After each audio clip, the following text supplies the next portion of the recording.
So have I ever told you about our crazy cat lady that lived in our neighborhood? So we have this crazy cat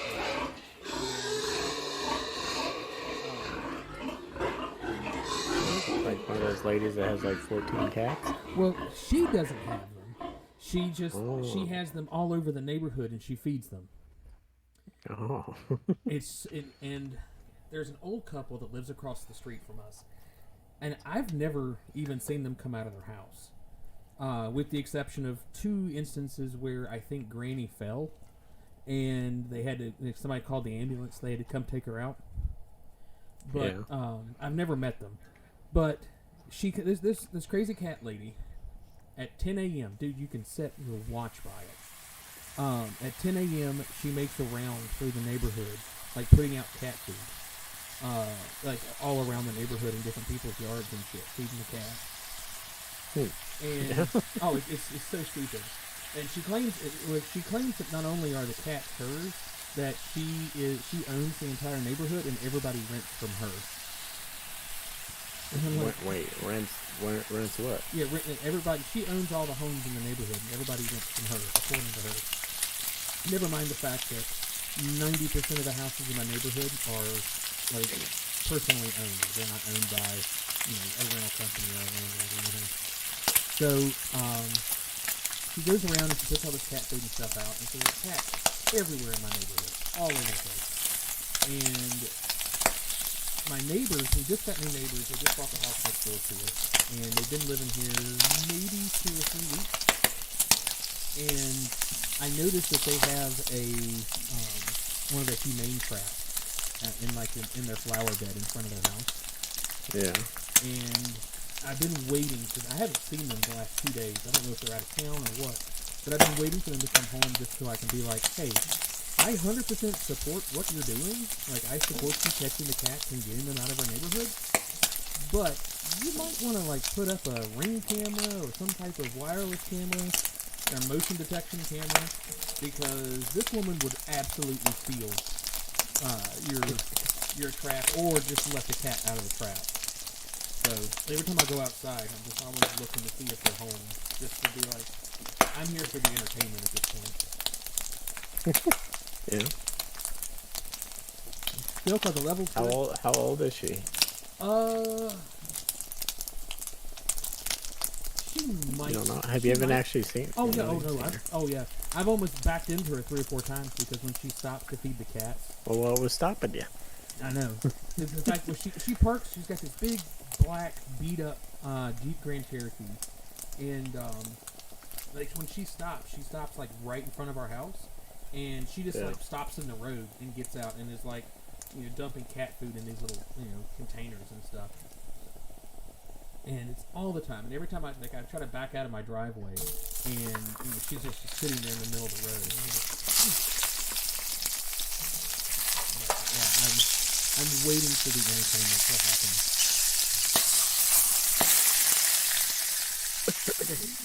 Pig pod. Pigging in your pod and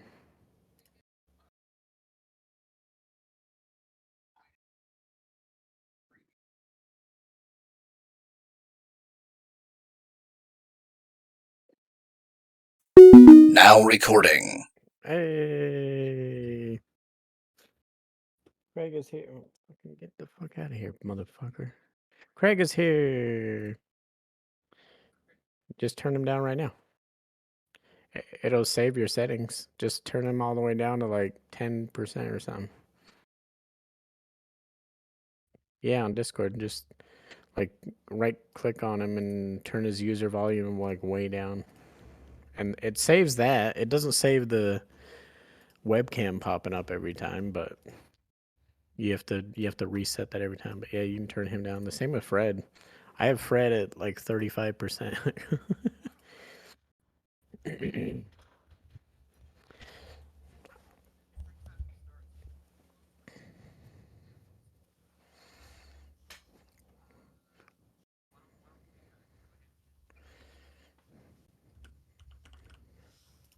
All right, welcome to the Politically Incorrect Gamer Podcast.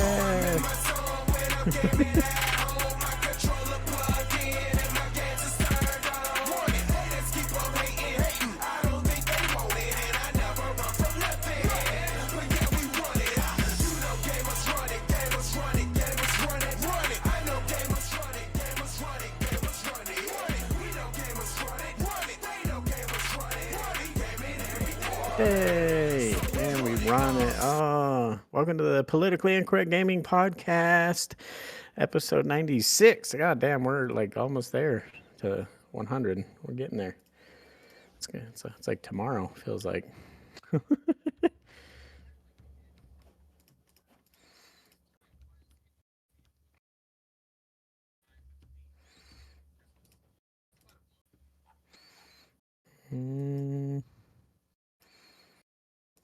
Something like that.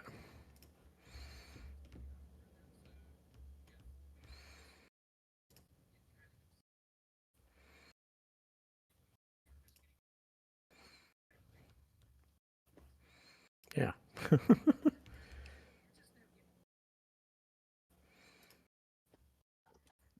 And then why even put up don't ever take down your Christmas lights, and then you're ready all year long.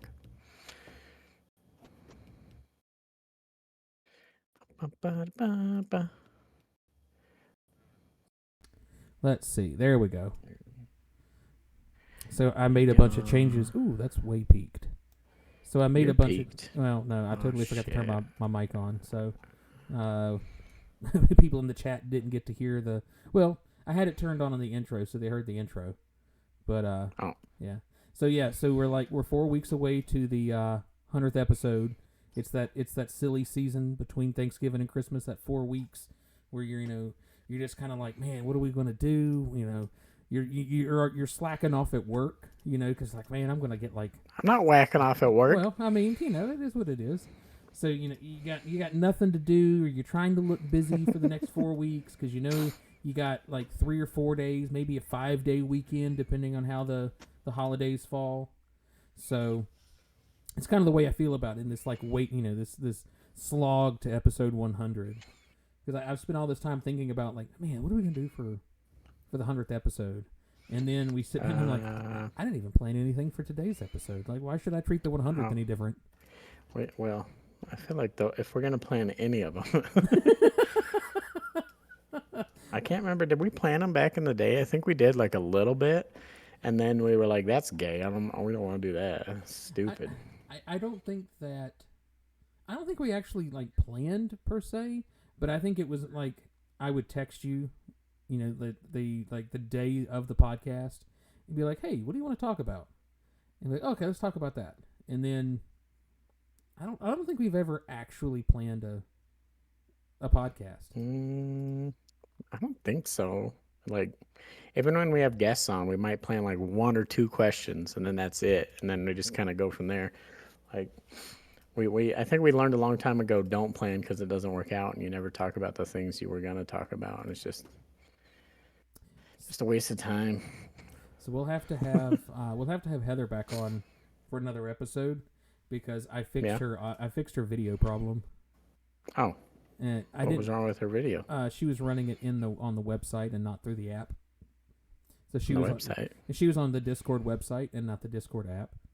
Oh, freaking nerds! I think nerds would be able to figure it out. Well, that's the thing is when it comes, It's too bad she's not a geek, because then she would have been able to figure it out. She's an absolute nerd, but she is not a geek. But so we got that fixed for the Thursday D&D game. Oh, good. So I was pretty excited about that. I even went and bought her a new USB microphone, one of the real nice ones that just sits on its own little stand on your desk. So she won't be relying on, because she doesn't like wearing the headphones because she says they're. She has a big head. She can't hear me, so I can say that. Because we both have the same pair of headphones. We've got the whatever version of Turtle Beaches this is. Yeah, the Turtle Bitches 3000s or whatever they are. And she says that they're always like really tight on her head. So she's like, she doesn't like wearing headphones, which I'm the exact. I like there's a few that make it. There's Razer makes some, I think. Skull Candy makes some, but you see this little like secondary strap? Right. Every headphone that has these will be comfortable. Because instead of it squeezing against your head, you see how it has that like leeway? Where did you get that? Oh, these are what's the name? Philips. These are Philip Panasonic. No, Philip Fidelios or something. These are like $150. But you don't have to spend $150. There's like 60, $80 headphones that have that thing. But because of that, it's like a new design. A lot of new headphones are doing it. It doesn't squeeze on your fucking head. Right. Because then the tension is like it's pushing down right here, and then there's a little tension on the side, but like it equally distributes. I don't know who came up with it and was like smart enough to figure out that, don't put just the pressure just holds here, and that's how it holds your head. And somebody figured out, oh, if we put this, it kind of distributes the tension, and then you don't kill people. You're not squeezing people's brains out of their skulls. Well, I've been thinking about changing these headphones just because it is it's a gaming headset, so just it doesn't look as professional. Yeah. But the Turtle Beaches and the Impals both they're so incredibly comfortable, and they have the noise canceling like little foamy stuff. So Yeah. so when I'm talking, I can just hear myself in my head. And Thursday I was going to try because I got this new monitor, and the monitor has some little built-in speakers, and I was like, well, I could probably turn my monitor speakers on and just not wear my headphones. Yeah. So I was trying it, and I don't feel comfortable. Like, I don't feel like I'm doing a podcast if I'm not wearing my headphones. Oh, yeah, no, it feels weird. I tried last time something new. I don't know how many people noticed, but I tried in-ear headphones instead of these, to try and negate, because these have an open back, so the sound plays through. Gotcha. So sometimes you can hear it on my mic, so I have to turn you like way down so I can just hear you. So I was like, oh, I'll just get rid of that and use in-ear headphones. But then I can't hear myself talking, and Right. it feels weird. I'm so used to these. I've had these for so long, and even the last 2 or 3 headsets I've had, like for the last like 6, 7 years, I've had open back headsets, because they just sound way better. So it just felt weird. So It's so weird because we've been doing the show. Kyle, we've been doing the show what, 8 years? I don't know. I guess it depends We when started. we release the first episode, or Yeah. if you just count cumulative time. Like, Well, no, I would say between today and the first episode we released is 7 or 8 years, I think. And something. I've Yeah. always worn headphones, and it's so weird. It's just one of those little things that just completely takes me out of the zone. Because when I sit down, I get all my stuff set up. I change my mic setup because when I do the D&D games, I have my microphone set up where it's up above me and hanging down, so I can have my deck or my book out, so I can mess with everything, and like I got all this. But when I podcast, I like to turn it where it's all facing and it looks more professional, and it just feels better. Well, I did get this thing. Hold on. She just I disappeared. didn't get time to set it up yet. I did get this though. A You can't low see it. profile microwave arm. Put it in front of your face.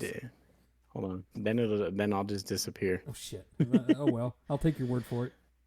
Well, it's in a box that says low profile microwave arm. Oh, is that? Yeah, so it's the one that goes under instead of over, because I guess you guys can't see that either. But technically, like basically, my mic covers my monitor. I mean, I have a second monitor right here, but then it's like hard because my camera's here. So I'd like to look over here, but this monitor's like covered, so I look over here. So then it looks like I'm not looking at you. And we tried the whole NVIDIA thing where where the eyes, but it was just weird. So we're not gonna do that. Well, now that I've kind of like gotten a little bit more technical, and I feel like I'm a little bit more professional at my desk now that I've got the 3 monitors. I've got Twitch up and running over here. I've got OBS open right in front of me, and that's when I do all of my podcasting. I'm looking at the OBS window, and then over here I have our Discord. And what really gets me, and I don't know how to break myself of it, is I find myself talking this direction, talking to you this way because my camera's over here. Oh, because you're over So there. like, Yeah. I'm looking at you and I'm talking to you when I could just be looking like you're here too. And welcome to the podcast troubleshooting podcast where we talk about all the Hope you're problems. taking notes. Yeah, we talk about all the problems that we've had over the last 8 years and how to fix them. Yeah. Ugh. You know what? Anyways, I wish we could find, and it's on. I wish with all my heart. It's on my. It's on my side, so I never saved the audio. But I wish I would have saved my audio of the days of trial, and be able to play that on the podcast and be like, this is what I dealt with for like 6 months. I can't remember like the benefit of why we had that. It was because we were recording on Skype, and remember back then you couldn't separate the audio out between you and me and Skype, so you had to have some type of virtual plug-in thing that you were able to route my audio through to go back into whatever you were using for whatever you were using to record, because you couldn't record Skype, which that was the problem. Oh. So, no, trust me, I haven't forgotten all of the like absolutely terrible things that I had to do to make our podcast Trial. work. That was probably the worst, and the second worst is when I was having to record my side, but the only way I could get it to record properly was to monitor my audio while I was talking, which if you've ever monitored your audio while you're doing something, wearing headphones and you're monitoring the mic, it's there's just a whole app that plays it back to you, the feedback, and Yeah. you like, Yeah. I don't know how you did that shit either. I got And it really didn't even- good. I got really It good. didn't at even work very good either because we figured out a weird thing that probably most people don't know. I still don't know exactly how it works, but when you record audio, the time, Oh, like yeah. for what 1 second is based on your computer. Yeah, the compression speed of the recording. Yeah. So the tick of your internal clock in your computer says this is 1 second. And my computer 1 second was different than your 1 second, which is fine if you're only recording 5 minutes. But when you record 2.5, 3 hours, by the time you get to the end of it, Oh, it was bad. the audio is so out of sync. It was so awful. I did find, and I'm going to save it and clip it and play it for our 100th. I did find some of my audio from my side where we would do the sync, where we would sync it up. Wherever we go, John syncing 1 2 3 1 2 3. Oh yeah.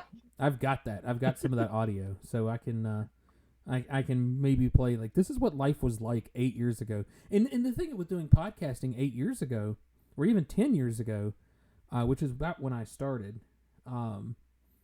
it was such like a wild west of doing stuff, because there was almost nobody was recording podcasts through the internet. Everybody was doing in-person podcasting, so there wasn't a lot of support for people that were trying to do, I online. messed up my glasses. Yeah, nobody was doing online. Like a couple people were. But Yeah, most people podcasting back then, because we did it so long ago, were like had money. yeah, that. And I think that was our biggest problem, was we were doing So there everything were on the people cheap. streaming online, but there was nobody like doing a podcast across the internet. Yeah, and it was. I really feel like out of all the podcasts and stuff that I was listening to at the time, you remember we joined that podcasters forum Facebook page and all that. Like Yeah. nobody was doing online or like what we're doing now, And then because we were trying all sorts of janky shit. We tried everything, and then we had another program that like would record, so we could do like soundboards and all kinds of weird shit. I know there for a while we had we've got a regular audio board, and we just had a second channel set up when you're just playing shit off our phone. That's what I was doing, because I had We had that, but that created another problem where the weird buzz feedback. So then like a ton of our. I wish we could fucking find them, but a ton of our early episodes have like a bzzz Oh, just it's constantly so in the bad. background. So bad. Yeah, I don't know how anyone listened back then. Well, I mean, to be honest, there's not many listening now, so. I mean, Yeah, I don't know how anyone listens now. I mean, on the upside, we've not really lost listeners.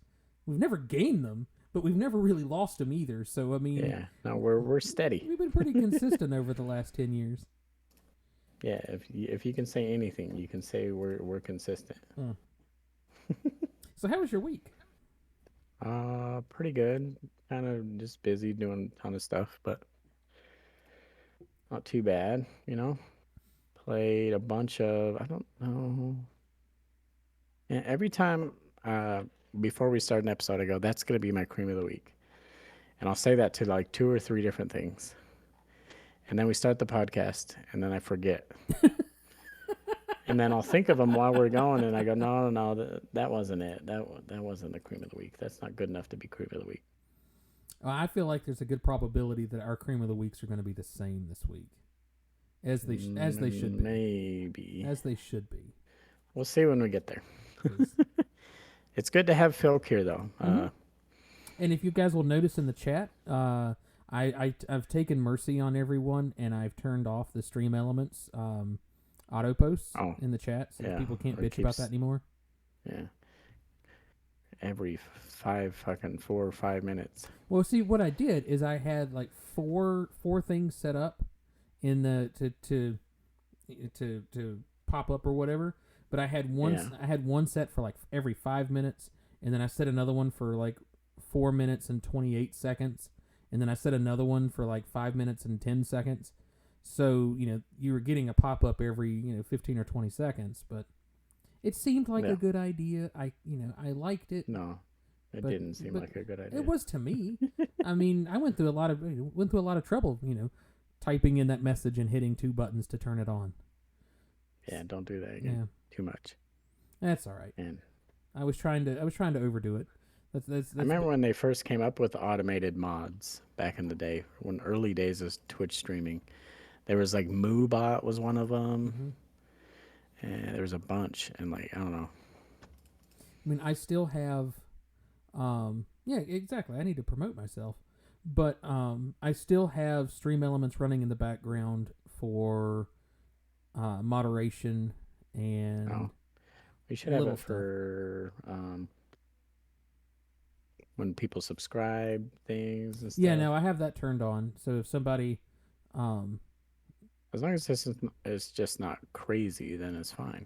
I actually I need to go back and redo an overlay because I don't have an overlay. It doesn't pop up over the screen like it used to.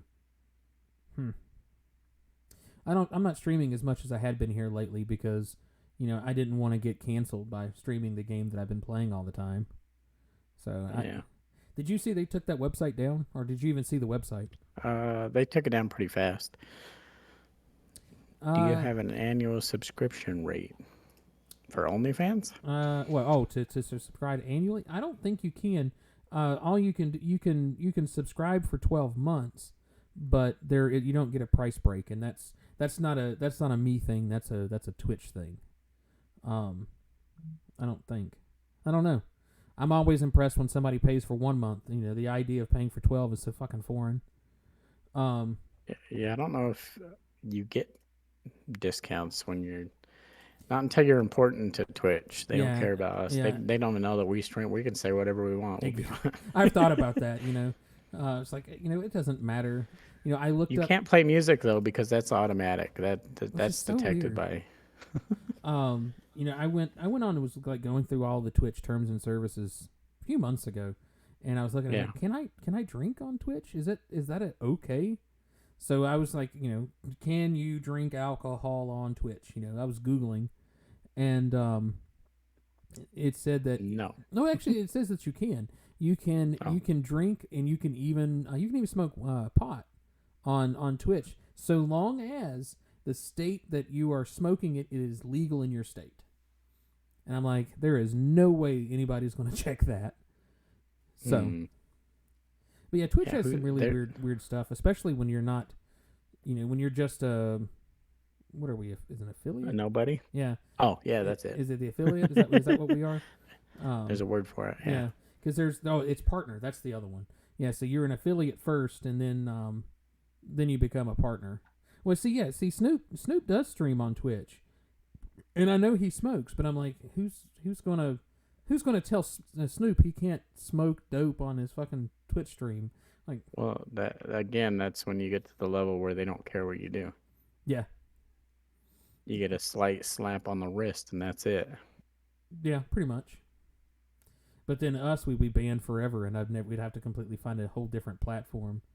Yeah, you just start a new account. Yeah, but you realize how long it took me to get shit set up where I could have Q-Stick TV? Like, I had to. Oh, that's now, true. That was a It fucking is slog. it is actually hard to get affiliate now. Not back when I got it. Well, it was easy. I've learned. There's a couple of Facebook groups that you can like join the Facebook group and be like, hey, help me reach affiliate, and you just put your your Twitch stream, in the group, and people will just go and subscribe just to help you. And I'm like, that's cool. But the group that I joined afterwards, thinking, oh, maybe I can grow my group even bigger. They're like, nobody's going to help you if you're over 50 followers. Like, that's the limit. I was like, fine. That for them to help you? Yeah, for them to help you. Like, once you hit 50, you're on your own. Because that's the affiliate number. So. Oh. The government got that memo as well. Because once you hit 50, they don't give a shit about you. I don't know. Did you? Well, you probably didn't watch the State of the Union speech, where. Oh no, I don't watch. Where Biden called out the Republicans for Social Security. He's like, some of you have talked about canceling Social Security, and they like all lose their minds. And he goes, "Oh, so we're for Social Security? Cool. I got your pledge that we're now for Social Security." I was like, that's some slick shit.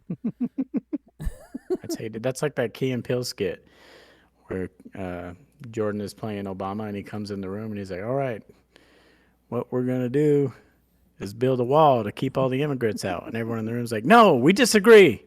He's like, all right, you've talked me into it. Open to immigration.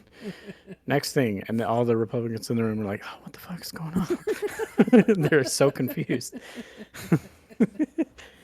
I just wish he wasn't so fucking old, and then I could support him. I can't. I can't support politicians that are over the age of 60. I can't. So all of them? Yeah, all of them. What? Oh, other than AOC? Here's our political side of the podcast. Senator Maxine Waters of California has announced that she is going to be not running for another term. Like, she's done at the end of 2024. And which is good because she's like the second oldest. She's like 88 or 89. And they had some vote. I didn't mean to say that like that when I said ugh. But well, she had they had some floor vote for some, I don't know, whatever it was. They had a floor vote where the senators actually had to come onto the floor and vote. And after she voted, her and her aides were leaving. And some reporters caught audio and video of her going like, what was I doing? What was I doing back there? Like, they're like, you were voting. No. And they're like, no, oh, really? She was just had no clue where she was at. And I saw, she's just voting and doesn't even know what room she's in or what she's doing. Yeah, so basically. Well, have you seen the other thing where like every time a bunch of people are absent, just people sitting next to them vote for them? Yeah. If a vote by absentee is a thing. I think it's still a thing in the. Still think it's a thing in the Senate, but I know it's no longer a thing in the House because the Republicans. The votes mean nothing. Yeah. They're so worried about you going in and voting out of your district when your district has 200,000 people. They're worried about you going in there, and your license is too close to expiring, so you can't vote. But they're in there in a room full of 100 people. Yeah. That 40 of them are missing, so they're just hitting all the buttons. Well, that's what completely swaying the vote. That's what gets me is there's been like rumors going around that there's when Maxine would vote, like her aides would like physically stand her up and be like whisper into her ear like yes or no,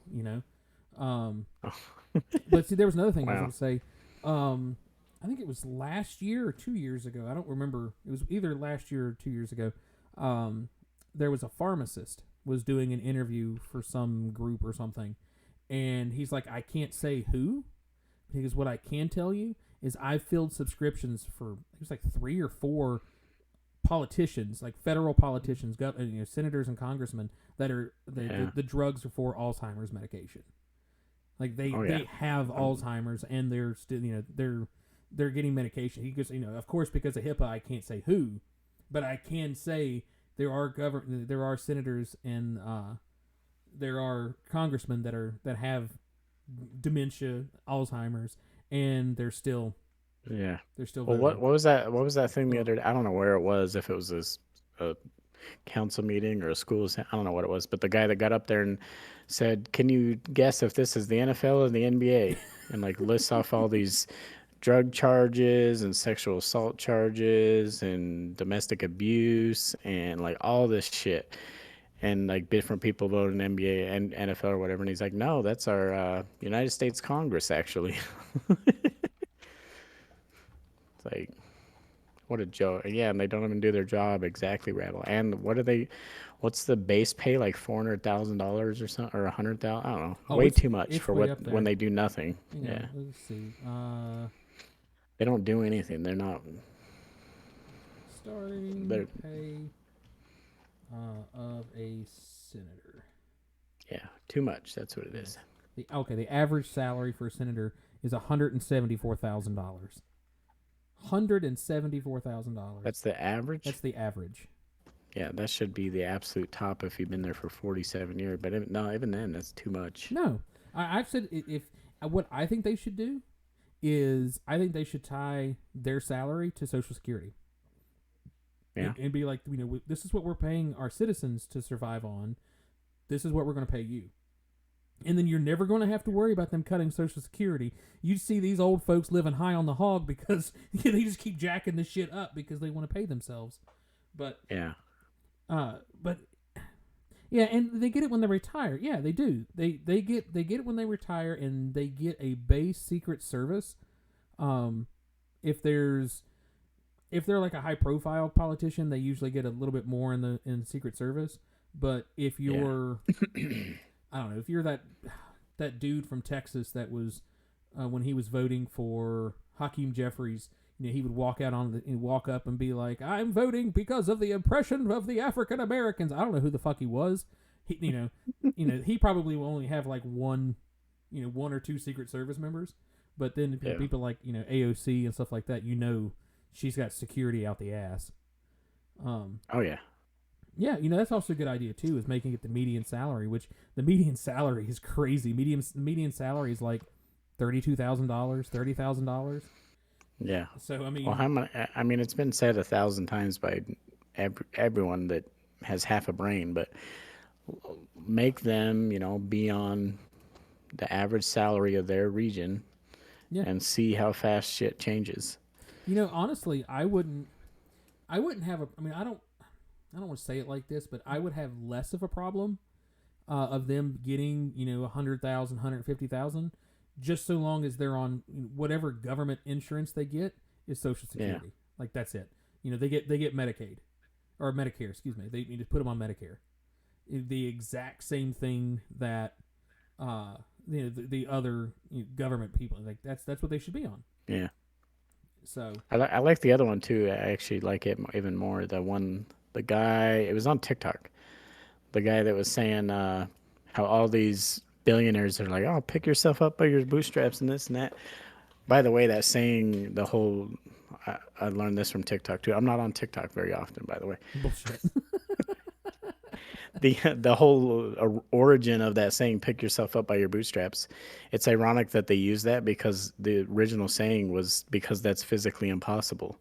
You can't lean down and grab your own bootstraps and pick yourself up. That's physically impossible. It's now used as the saying of, just pick yourself up by your bootstrap, but you literally can't. But no, the guy, he was like, all the billionaires that say, "Oh yeah, you got to know the right thing and just don't buy coffee and don't put avocado on your toast. You're wasting money and all this stuff." He says, take away all their money. They now have $0. They live like 90 8% of Americans. They're now living paycheck to paycheck. Pay them minimum wage and see how long it takes them to get back. They Yeah. think it's just knowledge, and they can't use any of their connections or get loans or anything. Give them the same, exact instance of actual Americans that live paycheck to paycheck, and let's see them get out of it.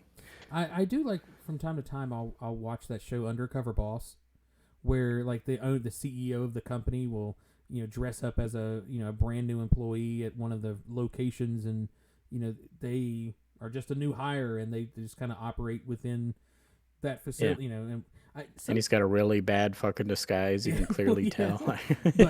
but I do, because every once in a while somebody will they'll be working there and then they realize like how shitty their job is and like how shitty the conditions are that they're making people work in, and they're like, hey, I'm gonna fix this. And like I want to see more of that. But I have an idea for a game show. Okay. It's called It's not that? It's not that. It's called Who Wants to Be a Millionaire?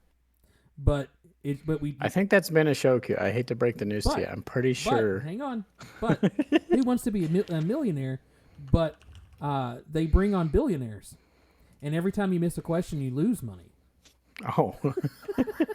And they ask you basic questions about like, Yeah, how much are eggs, and how much does a gallon of milk cost? Yeah, what's the average income in your state? Yeah. You know, Wasn't it? they get it It was wrong, Mark. It was Mark Rober. Mark Rober, the guy that did the. We've talked about him before. Everyone knows who he is. I swear to God, but nobody knows his name. The guy that did the glitter bombs. Oh yeah, And a ton of other projects. He's way bigger than that. His YouTube channel has a ton of good stuff on it. But that's how most people know him, because he's been doing that for a few years and people love it. But he had Bill Gates on an episode of like his YouTube channel or something. Because he used to be an engineer at NASA. Like, he's a super smart dude, but he makes more money on YouTube. Imagine that. shocking. He still does consulting and like talks and a bunch of stuff, so he makes a bunch of money. But anyways, he had Bill Gates on, and they were talking about like hamburgers or chicken nuggets or something, and Bill was like, yeah, I don't eat them, and this and that, and like the price of stuff came up, and Bill, I swear to God, he said he thought burgers from McDonald's were like $18. And Mark was like, no, No, maybe the entire meal. And Bill's like, yeah, oh yeah, I don't really, go grocery shop anymore. It's like, yeah, well, I guess. I mean, that's what kills me is they have so much money that they could lose 30% of it and not even know it's gone. They could lose half of it and not even know it's gone. Like, it doesn't. That's the whole couldn't thing. imagine that. I see, I see things come out where it's crazy. These bootlickers. Speaking of, Love it. no, I saw a thing today. I won't tell you what app it was on. It may or may not have been TikTok. The clock. Got it. I saw a thing today of a dude made a really like comprehensive, like, it was a really great video. It's breaking down how taxes work and how, like the exponential growth of how ridiculous it is, how much money they have at the top. Like, it's insane. Oh yeah. And you could literally charge a 90% tax rate on them. And It not make a number difference. one, a lot of people go, oh, you can't take 900 million from a billionaire. And it's like, no. It's 90% on their new income, Yeah. not on what they already have. But anyways, it wouldn't even touch him. It'd make no difference. And like literally the top two comments, and they were probably at the top because people were flaming them and making fun of them. The top two comments were, it's important to have billionaires with money because they create jobs. Like, this is... No. And like these poor people that are so lost and have bought into capitalism and just, I mean, I get it. When you're taught something from a young age and that's all you've ever known, that's why every kid thinks their dad is the strongest, smartest person they've ever met, because that's all you know. That's You a don't fair know point. that you don't know your dad sucks and is a piece of shit and is lazy and can't lift a car off you if it happened to run you over. He's not going to be able to do that. As a kid, you Well, believe that. My favorite is when you talk to somebody that's a parental figure. I won't name names, even though I doubt he ever listens to this podcast. But a family member that I am I'm marriage related to, Yeah. talked about how he had such a high position in the company he was working for, and how basically he gloats on like how important he is, Yeah, sure. and like how he's given all of these like super complicated projects because he's got the brains to figure it out. I met his boss not long after I'd heard the story from him, and I was like, yeah. He's like, yeah, it seems like he was a pretty big asset to the company. He's like, no, he wasn't. I'm like, what? And I was like, he's talked about all these like really important projects he worked on. He's like, yeah, that was called busy work. If we put him on these projects, he couldn't figure them out. He stayed the fuck away from us. Yeah. And I was just like, Jesus Christ. Well, yeah, it's crazy how objective and like people from their own viewpoint, because a majority of people, not everyone, but a majority of people running around, their entire mindset is revolved around them. Yeah. They're worried about what everyone thinks about them. They're how everyone views them. They think they're way more important than they are. Like, No, yeah, no, I completely agree. It's a one of the things that self-absorption. one of my biggest pet peeves is in the grocery store, people just completely unaware of their surroundings and just block the entire fucking aisle way. It's like, Yeah, people are move your fucking shit. yeah. Oh, I know. What are you doing? It's. I swear, it's. I don't even want to say it's an age thing, but I mean, I do see it more in people that are older than me. I see that quite often, that they're, much, Boomers. Yeah, boomers.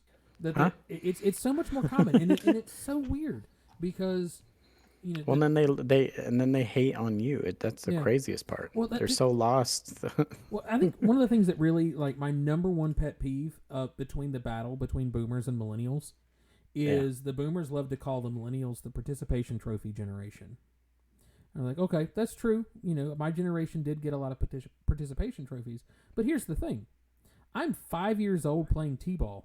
I don't even know what a fucking trophy is. It's the parents that have gone out of the way to make sure that their kids got, a ribbon or a trophy. Like, oh, everybody's got to get one of these. You didn't see fucking little Timmy, playing T-ball going, I want to make sure everyone gets a trophy. Like, no. Like, we didn't do that. We didn't fucking care. Yeah. And, Well, they were the ones that made it parents. important. Yeah. They're the ones that made it important. They're the ones that got into fucking fist fights and shit Yeah. over T-ball fucking third grade fucking game that's so unimportant nobody cares. Oh, it's obscene. Like, it's so crazy, and I hope that that's a mindset that gets slowly, kind of bred out of us or aged out of us, that we just like. I don't see it so much because we're at the age now. Like, I've got some people that I graduated with. They now have kids that are, in their early to late teens, because we're right at the cusp. Because I've been out of school for 19 years. So if they had kids right out of high school, their kids are now at that age. But so I've got that range of kids that are still in school, and the people that post about their kids and be like, oh, she did such and such and whatnot. We're not seeing it. I don't see it as like they're getting all these participation trophies. I don't see it as they're, the millennial generation kids are being given these things like we were. And and I'm really interested to see how the elder Zoomers, because I guess it's Gen Z now. I'm really excited to see kind of what the Zoomers or the Gen Z kids are going to be like as they start to age up, because their mindset's completely different than ours. Like, they don't give a fuck. Yeah. And I saw an article a couple of days ago that the Army is having a really serious issue bringing in new recruits. Yeah, I saw that. Like, their recruiting is way, way, way down. And it was on one of the like Daily Show type skits, and the woman was like, "Why would they want to go to the Middle East and get shot when they can get shot from the comfort of their own high school?" Yeah, it was on the Daily Show. Sarah Silverman said and I it. was just Sarah Silverman, who I love, by the way. I was just like, okay, I get it that that's meant to be a joke, but that's actually it's for pretty 100%. accurate. It's like, these are the things that are. Yeah, exactly. They just said baseball or soccer. I mean, I've got trophies from when I played baseball and when I played, the younger sports. That it was just the name, the sport and the name of the team or something like that, or sponsored by, which I can't talk. Go ahead. I don't remember any trophies or like certifications or like any ribbons or anything. I remember doing the stuff. I don't remember any of the, but they put so much importance on the achievements of it. Yeah. And like our generation puts so much more importance on like doing stuff. That's why their generation hates video games so much, because they're like, you getting no ribbon, no trophy out of this. Yeah. And we're like, yeah, but I'm having a good experience, and I'm like, I'm playing with 15 other people that I'm through the internet, and we're playing Halo back when it was good. Like, I got one for you. This was something that I crossed a new milestone as a gamer dad today. oh yeah, It really, I had to really sit and think about it, but Heather came to me this morning, and Izzy and I have been playing the Neverwinter game, the D&D WoW game, and she was playing it this morning, and Heather comes into the bedroom. I just got up, and she goes, "I have a question." I said, "What's up?" She goes, "Do you think it's okay for Izzy to join party chat?" I was like, "With who?" And she goes, "Well, some people that she's playing with online." I'm like, "Well, who are they?" She says, "Well, I don't know." I was like, so I had to take a moment and like sit there, like, what do I do as a parent? Because some of the best friends I have ever made, I met through an Xbox party chat. Yeah. So I don't want to deny her that. But then on the other, it's a crazy world. yeah, it's a crazy world. So it's like, man, you really have to balance A lot of it. creepers. Yeah. So I told her, I was like, okay, you know what? You can join. Like, that's fine. I said, but, we had a short little talk. Like, you're not going to talk about where you live. You're not going to talk about, the people that are in your house or anything like that. They don't need to know anything personal. They don't need to know how old you are, where you go to school, where you live, none of that. And I said, and I want you to just go buy your gamer tag. Because her gamer tag is Princess Cheeto. And I was like, okay. I said, Well, we kind of did that. Like, our parents didn't know anything about it, and I feel like at least a lot of us, we just kind of did that naturally. We still, I mean, we're on this podcast, and I go by Oreo, even though that wasn't my original from way back in the day. But you still go by Q Stick, even though that's not yours now. But no, so we had this little like short talk, and like, if they ask your name, you just go by your gamer tag Cheeto, and you leave it at that. I was like, that's your online name, because I told her, I was like, my online name is Q Stick, and I said Heather's online name is Tempest Fox. And it's like, that's you're now into that stage as a kid, and like I didn't want to say no, she can't talk to these people, but then I also don't want them showing up and kidnapping her. So it's like, where do you find the line? Yeah. So we let it go. We had our conversation. She understood where I was coming from. She didn't balk or roll her eyes, which I was kind of worried that she would. Because then I would have just set me off. I would have been so annoyed. But so for about, I don't know, 15, 20 minutes, she was in a party chat with a group of people. I don't know who they were. I don't know anything about it. All I know is that they were playing on Neverwinter, and they were helping people level up. That's all I know. So I was like, I reached to, when you let your kid go ride their bike in the neighborhood, or with the twins, once they got their driver's license and they were getting in their car and off they went, it was basically the same, the same feeling I had today. It was like, I'm giving her a ton of freedom, and that scares the hell out of me. So yeah, the guy's kind of pretty cool. I mean, I did kind of have a proud gamer dad moment. It's like, go make your own friends online, because some of them, I talk to more of my friends that I've met online than I do friends that I've met in person. Yeah. Well, in person, you see who they really are. That's true. Excuse me. That's true. So I was really excited about that. It made me really happy.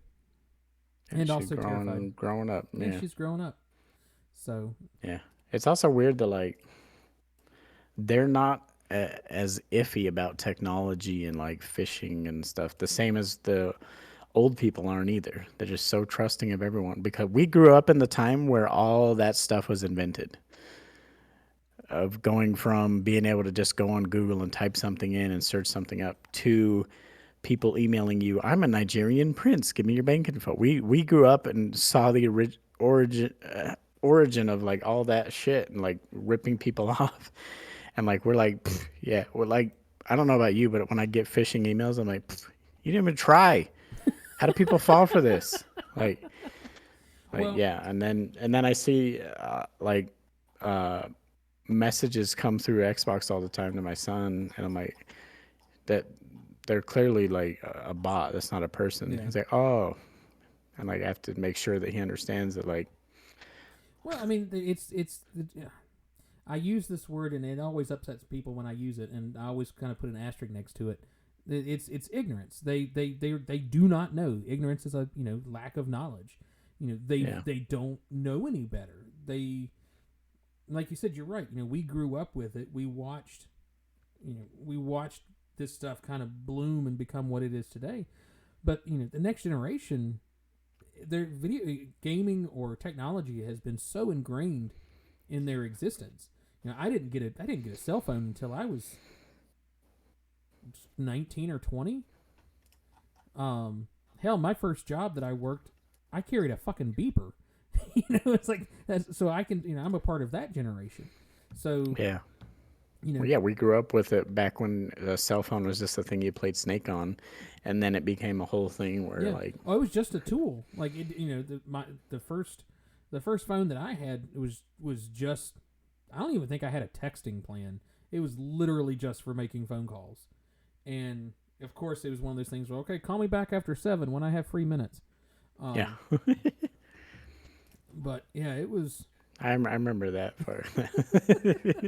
Call me back. God, fucking call me back in 5 minutes. The free data and the stupid. I remember when SMS became a thing, and you were so worried about using too much fucking.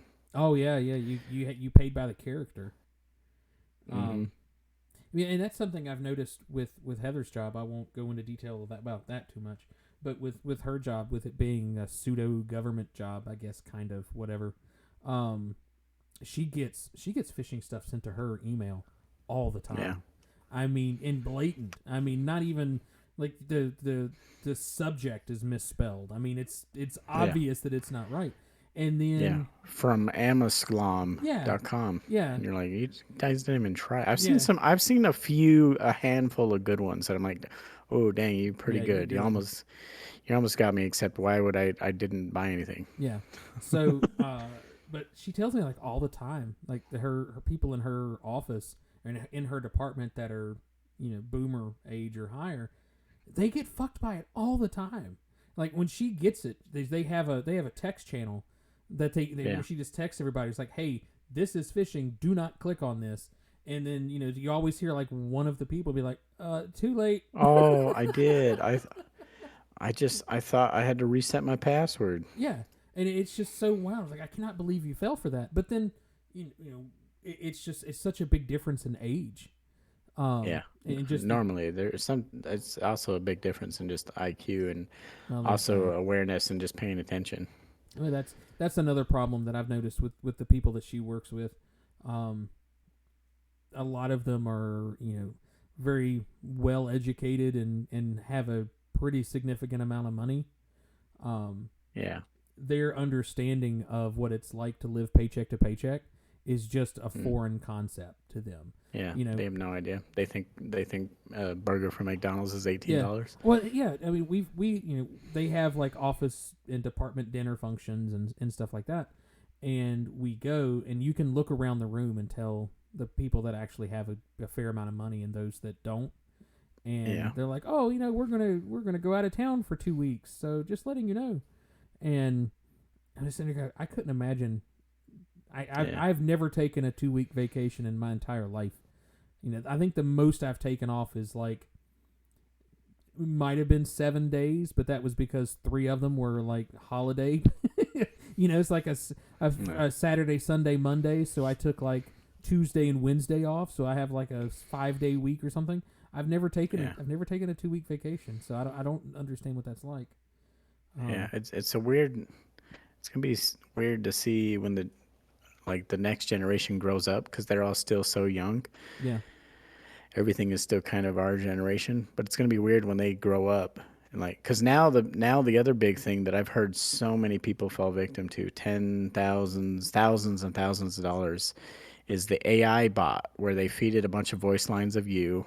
Yeah. They would have plenty of hours of us to use. Oh yeah. And then they call your grandparents for it. The boomers are always the ones that fall for it. Mm-hmm. And they use the AI to use your voice to go, oh, I'm in jail or this or that, and I need you to send me $8,000. And your grandma go, oh no, honey. Yeah. How would you like me to send that to you? And the craziest part is how often it's through gift cards, and they just go, makes sense to me. Yeah. So Like- I think I've told you this. I get I changed phone numbers a couple of years ago, and Yeah. because I put everything in on our business account, so like the business pays for our cell phones and whatnot, and to make it work out the way I wanted it to work out, so we actually got a decent deal.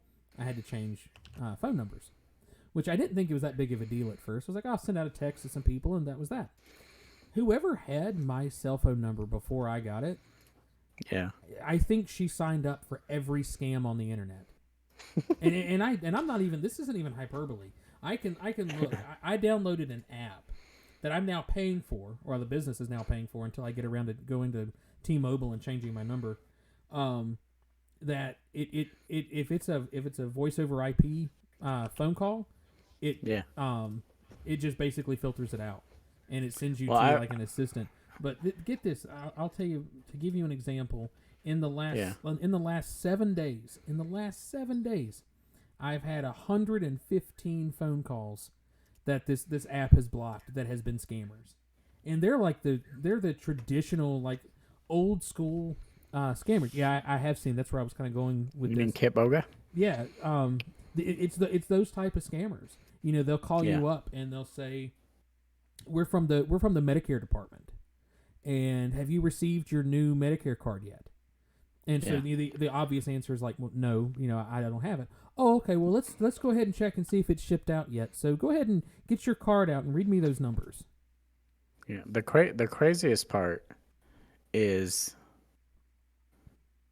it's feeding into racism Oh yeah, because 90% of them are from India.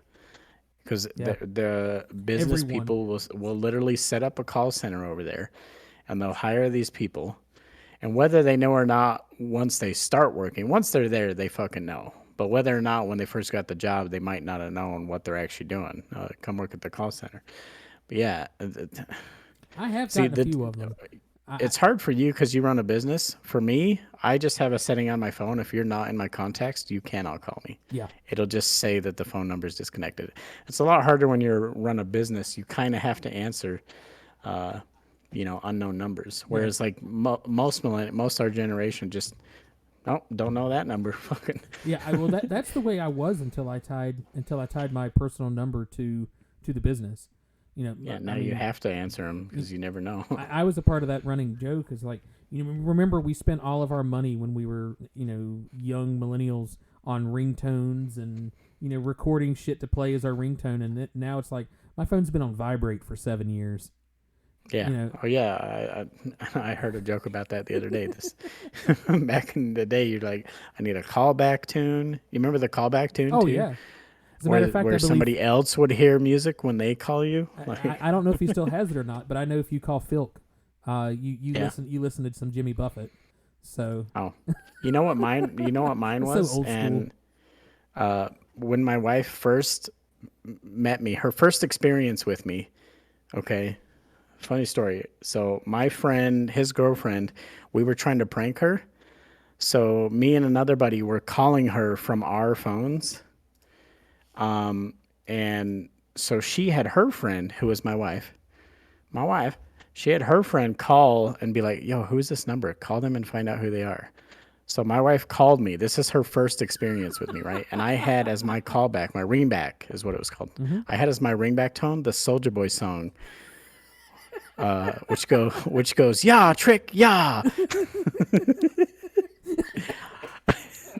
I had that as That's my so funny. ringback tone, That's the best. and that's the first interaction my wife has. And then I pick up and I go, hello, and she goes, who is this?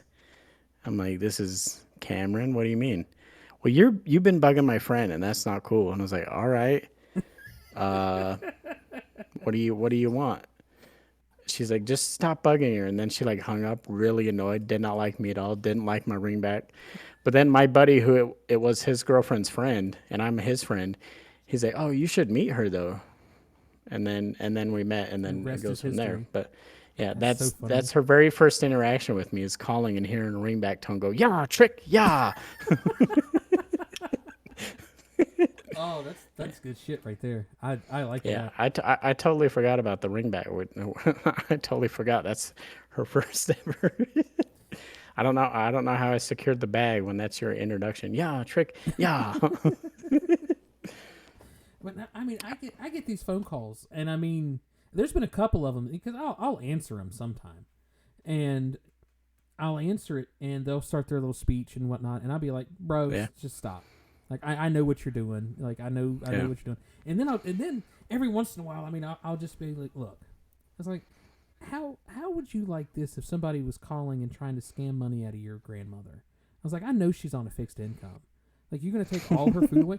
And there was a couple of them that, I mean, they got really fucking quiet. Like, maybe, just maybe, I got through to them. Maybe you hit him. Oh, But- see, you're too nice. I'm not. You want to know some of the things I've done? So before I realized that I had that setting on, because I have Google Fi, and it's a setting in Google Fi. It's not a setting on my phone. Because a lot of phones you'll say like block spam numbers and this and that. It doesn't do anything. They all come through. But through Google Fi has a thing that you can definitely block every single one. You can literally, like I said, if you're not in my contact list, you can't call me. It says this number's not in service. Oh, I like that. So yeah, it is kind of hard when I'm looking for I'm trying to transition into a new career, and I got recruiters trying to call me, and they go, "You sure gave me the right number?" It said it was disconnected. I go, "No. Let me turn that off real quick. Call me again." Well, mine, the way mine is set up is if it suspects that it's a scam caller, Yeah. I have a virtual assistant that answers it, and it's in the voice of like Yeah, an don't they ask like, can you state who you are and your nature, the whatever you want or whatever, Well, something like that? Well, no, they just act confused. Like the way mine is set up, it's like hello, and like oh, is so and so like yeah speaking. I mean, it's supposed it's pretty good, and it'll string them on for about 5 or 10 minutes. Most of the time, they don't make it that far, but Through that app thing. yeah, through that app, yeah, I pay. Oh. It's like $2 a month or something, and it's Kind of worth it. it actually really is because I mean some numbers still get through, but Yeah. I mean on a given day, I mean I've gotten 30 plus phone calls while I'm at work. I used to get them. Yeah, I used to get them every 10 fucking minutes, dude. It was nonstop. So I got to a point I got tired of ignoring them. I started answering, and I've done everything in the book. I've answered and be annoyed. I've answered and acted interested. I've answered and made sex noises into the phone and go, oh yeah, that sounds so good, Daddy. Like I've done for a long time, for like a month, what I would do is as soon as I was like, oh, unknown number. So I'd answer it, and then I'd just play music on my keypad, just and you could hear them like, hello, and I go, and I just hit the fucking shit out of the buttons until they hang up. And my favorite Like- one is they'll call and be like, hey, you know, can you do this? Can you do that? I'll be like, I can, but first I need to know what color underwear you're wearing. And the creepiest ones that I've gotten are the guys that be like, I don't wear underwear. I'm like, oh, ooh, dude. You'd be like, you sound like you don't want to underwear. Yeah, I've had a few of those, but yeah, Yeah, I mean, I've tried everything. I've tried. You think your dad is proud of the job you have? Like, I've done it all. I've been super mean to people. I've done it all. Like, did I ever tell you that I found the person that owned the phone number before me? I found them. oh, you found him. Yeah, I went through, like, I actually let you talk to some of these people that were calling and was like, hey, what's the, you know, who are you looking for? and they would give me a name, and I'm like, oh, okay, though she's not here right now, and so I started just Googling the name, and I found her on Facebook, and she lives in the same town that I live in, and I found her on Facebook, and I sent her a message, and I'm like, hey, this is gonna sound you did tell me. Didn't you tell her, hey, fucking yeah, well, no, I was really chill with it. I was like, hey, just so you know, I'm getting all these calls for you. Like that. I said, you're still using my number, or you haven't changed your number off of whatever it was that you were doing, and I'm getting all these calls, and I'm just saying, just so you know, this is what really got it going. I was like, just so you know, your Amazon account is still tied to my phone number, so when you make Amazon purchases, I'll get a notification of like, oh, your such and such is shipped. Like official Amazon text messages. And I told her, I was like, look, I said, I get, I said, I don't want to shame. I told her, I was like, I don't want to shame you, but I don't need to know when you're getting sex lubricants. Like, I don't need to know that. And because it was some of the texts that I was getting. Yeah. Was like, did she actually order one? Yes, it was personal lubricants. And I was like, oh my God. So I sent her this message. I'm like, hey, this is going to be really weird. I'm not trying to be a dick or anything. I was like, this is what's happening. Could you please make sure any of your phone numbers or any of the things that you have a phone number tied to, could you please make sure it's not this number anymore? And she's like, who are you? I'm calling the police for harassment. I'm like, what? Yeah. Because that was the thing is I told her, that was the other part. You should have told her, I'm calling police on you for harassment and fucking harass them on my phone. I told her, I was like, this is kind of where I went with it, because I was like, you need to understand. I said, wherever you've put your information is out there. And she's like, what do you mean? And I was like, I have your name, I have her address, I have her fucking social security number. Like, I got that out of these guys. I got her date of birth. I mean, literally, I have everything to steal, her identity, like just by social engineering these people that these scammers that are calling. You're like, I would have done it too, but I looked her up and her credit sucked. So. But I just told her, I was like, I was trying to be nice and be like, hey, just so you know, all of your information is out there. You really need to be more careful. And, then she got snippy with me, so I said, fuck you about the personal lubricants. And then she blocked me. And I'm like, trying to help you, stupid. Like, I was like, fine. You know what? Fine. If they steal your identity and, you go to jail for something, I don't care. But I will say I was even like really bad. Once I figured out what her address was, like I drove like where she lives, because she doesn't live that far. She lives basically between. Oh, she lives like by you? Yeah, she lives basically an alternate route, but I could drive by her house on my way to work. Like, so I like pass by like where she every day. So once I got her address, I was like, well, I want to see where this bitch lives, and she lives in like a middle to upper middle class neighborhood. But I was just like, man, like everything, her name. Yeah, I'm not harassing you. I'm stalking you. Get it right.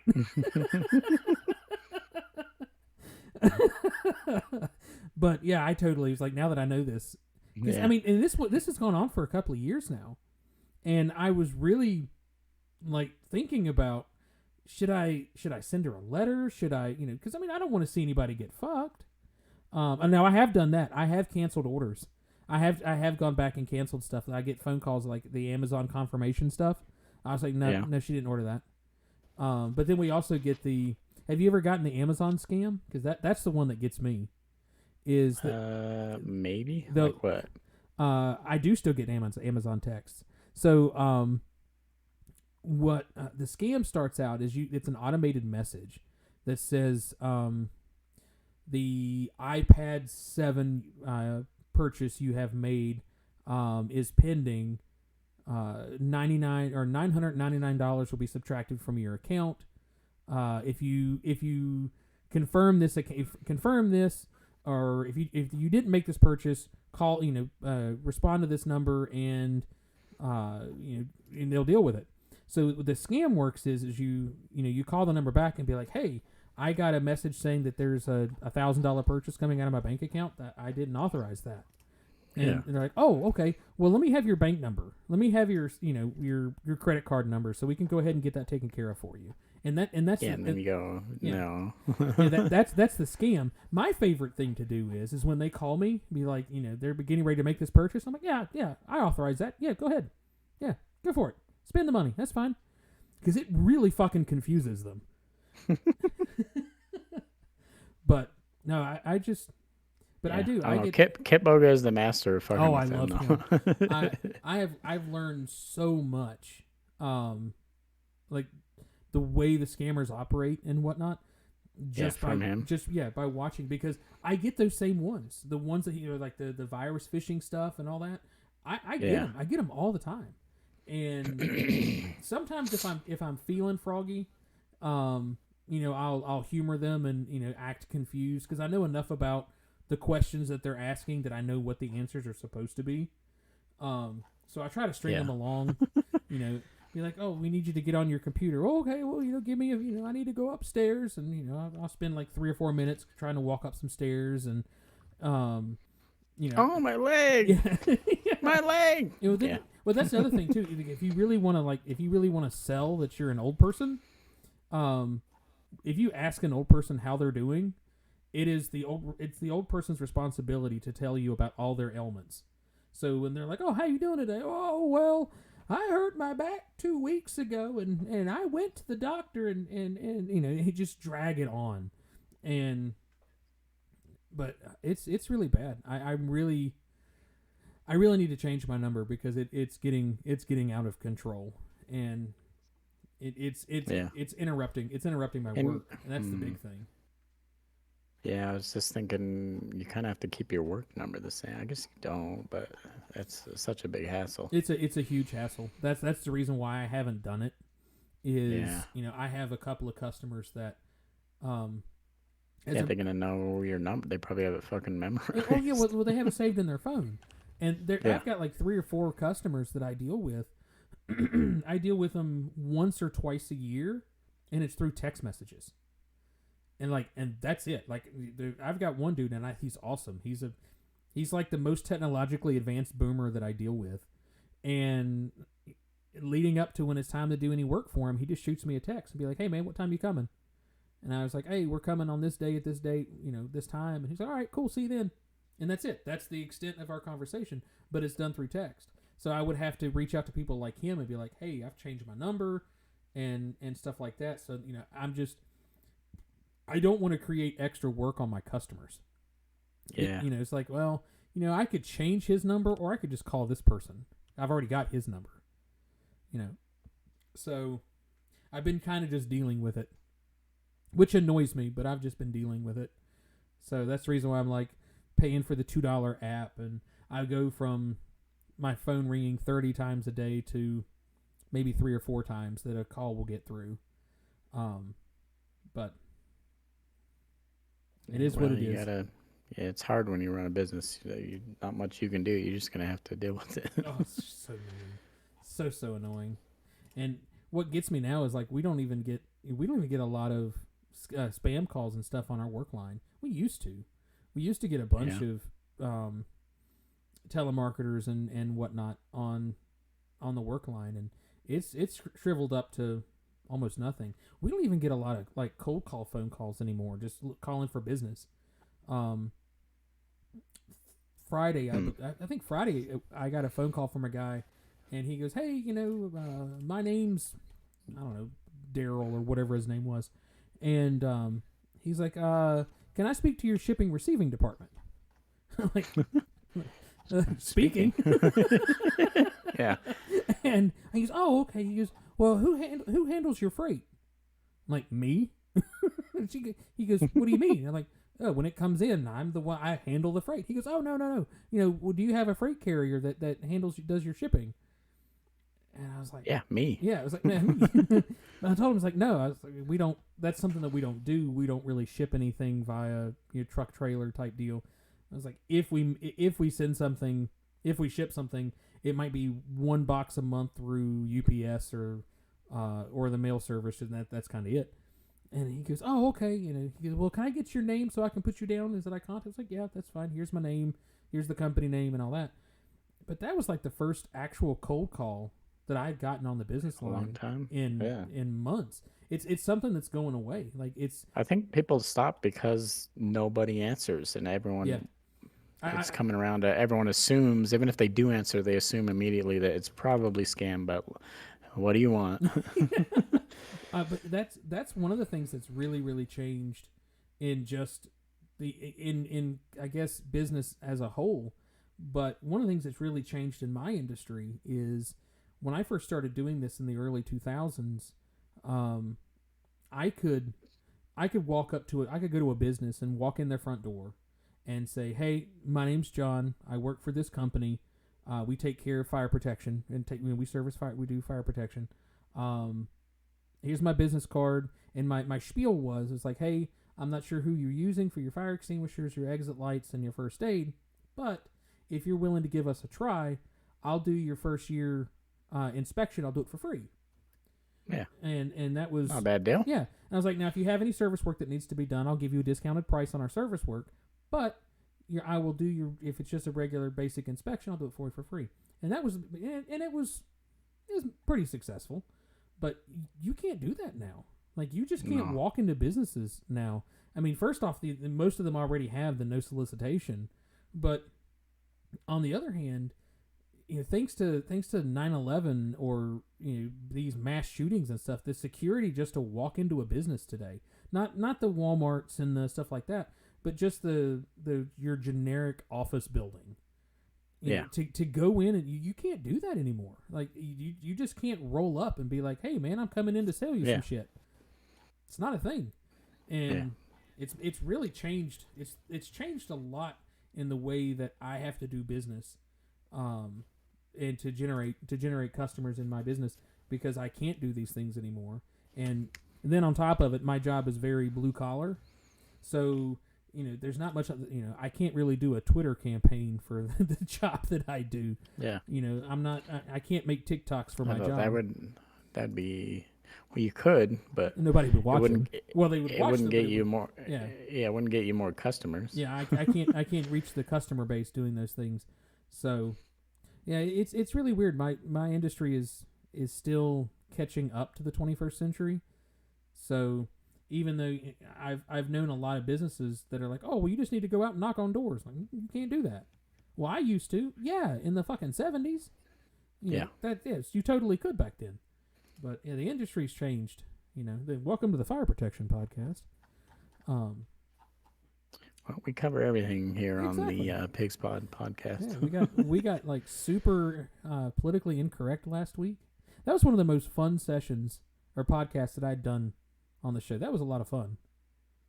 I hope that we offended at least one or two people. I hope we have less listeners now. I haven't looked at the numbers. We don't really pay attention to that. Whatever. I like to know those numbers, but Oreo doesn't, so I'd never get to know. Yeah, we don't look. Sorry.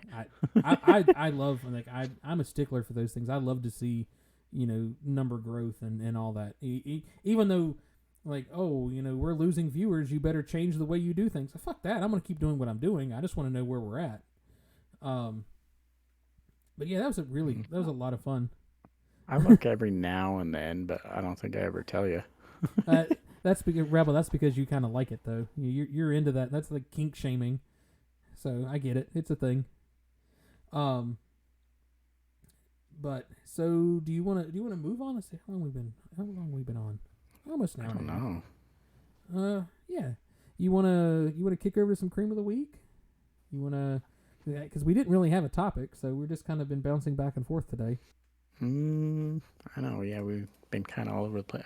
I guess we can go to our cream of the week. Yeah, sure. You want to go first or second? I'll go second. Let's see what yours is. Mine. Because I might change my mind. Yeah, you may change your mind because, like I said, mine is blatantly obvious. I have been playing the fuck out of Hogwarts Legacy, and having so much fun. You're supporting. Go ahead. Have you gotten a mount yet? Have you gotten the thing? Yeah. The hippogriff. I got it like level 16 or something. I got it pretty quick. No, we got it. Well, that's the thing is we've been doing all the side missions, so I'm like Oh, You know, I've been doing nothing but main. I'm can't do more main missions. I have to do side missions. So. well, that's kind of where we're at right now. Is like we've done we're now we did a lot of collection stuff in the beginning, and now we've got we're playing as Gryffindor. The side missions you get, there's tons of them. I mean, I think right now on my mission slot, I've got the 2 story missions that I'm due to do. Yeah. Due to do. And I think I've got like 10 or 12 side missions that I still have to do, and I've done at least that many so far. And I've still Until you're like done, or yeah. Yeah, I mean, I don't know. I don't know how many side missions each.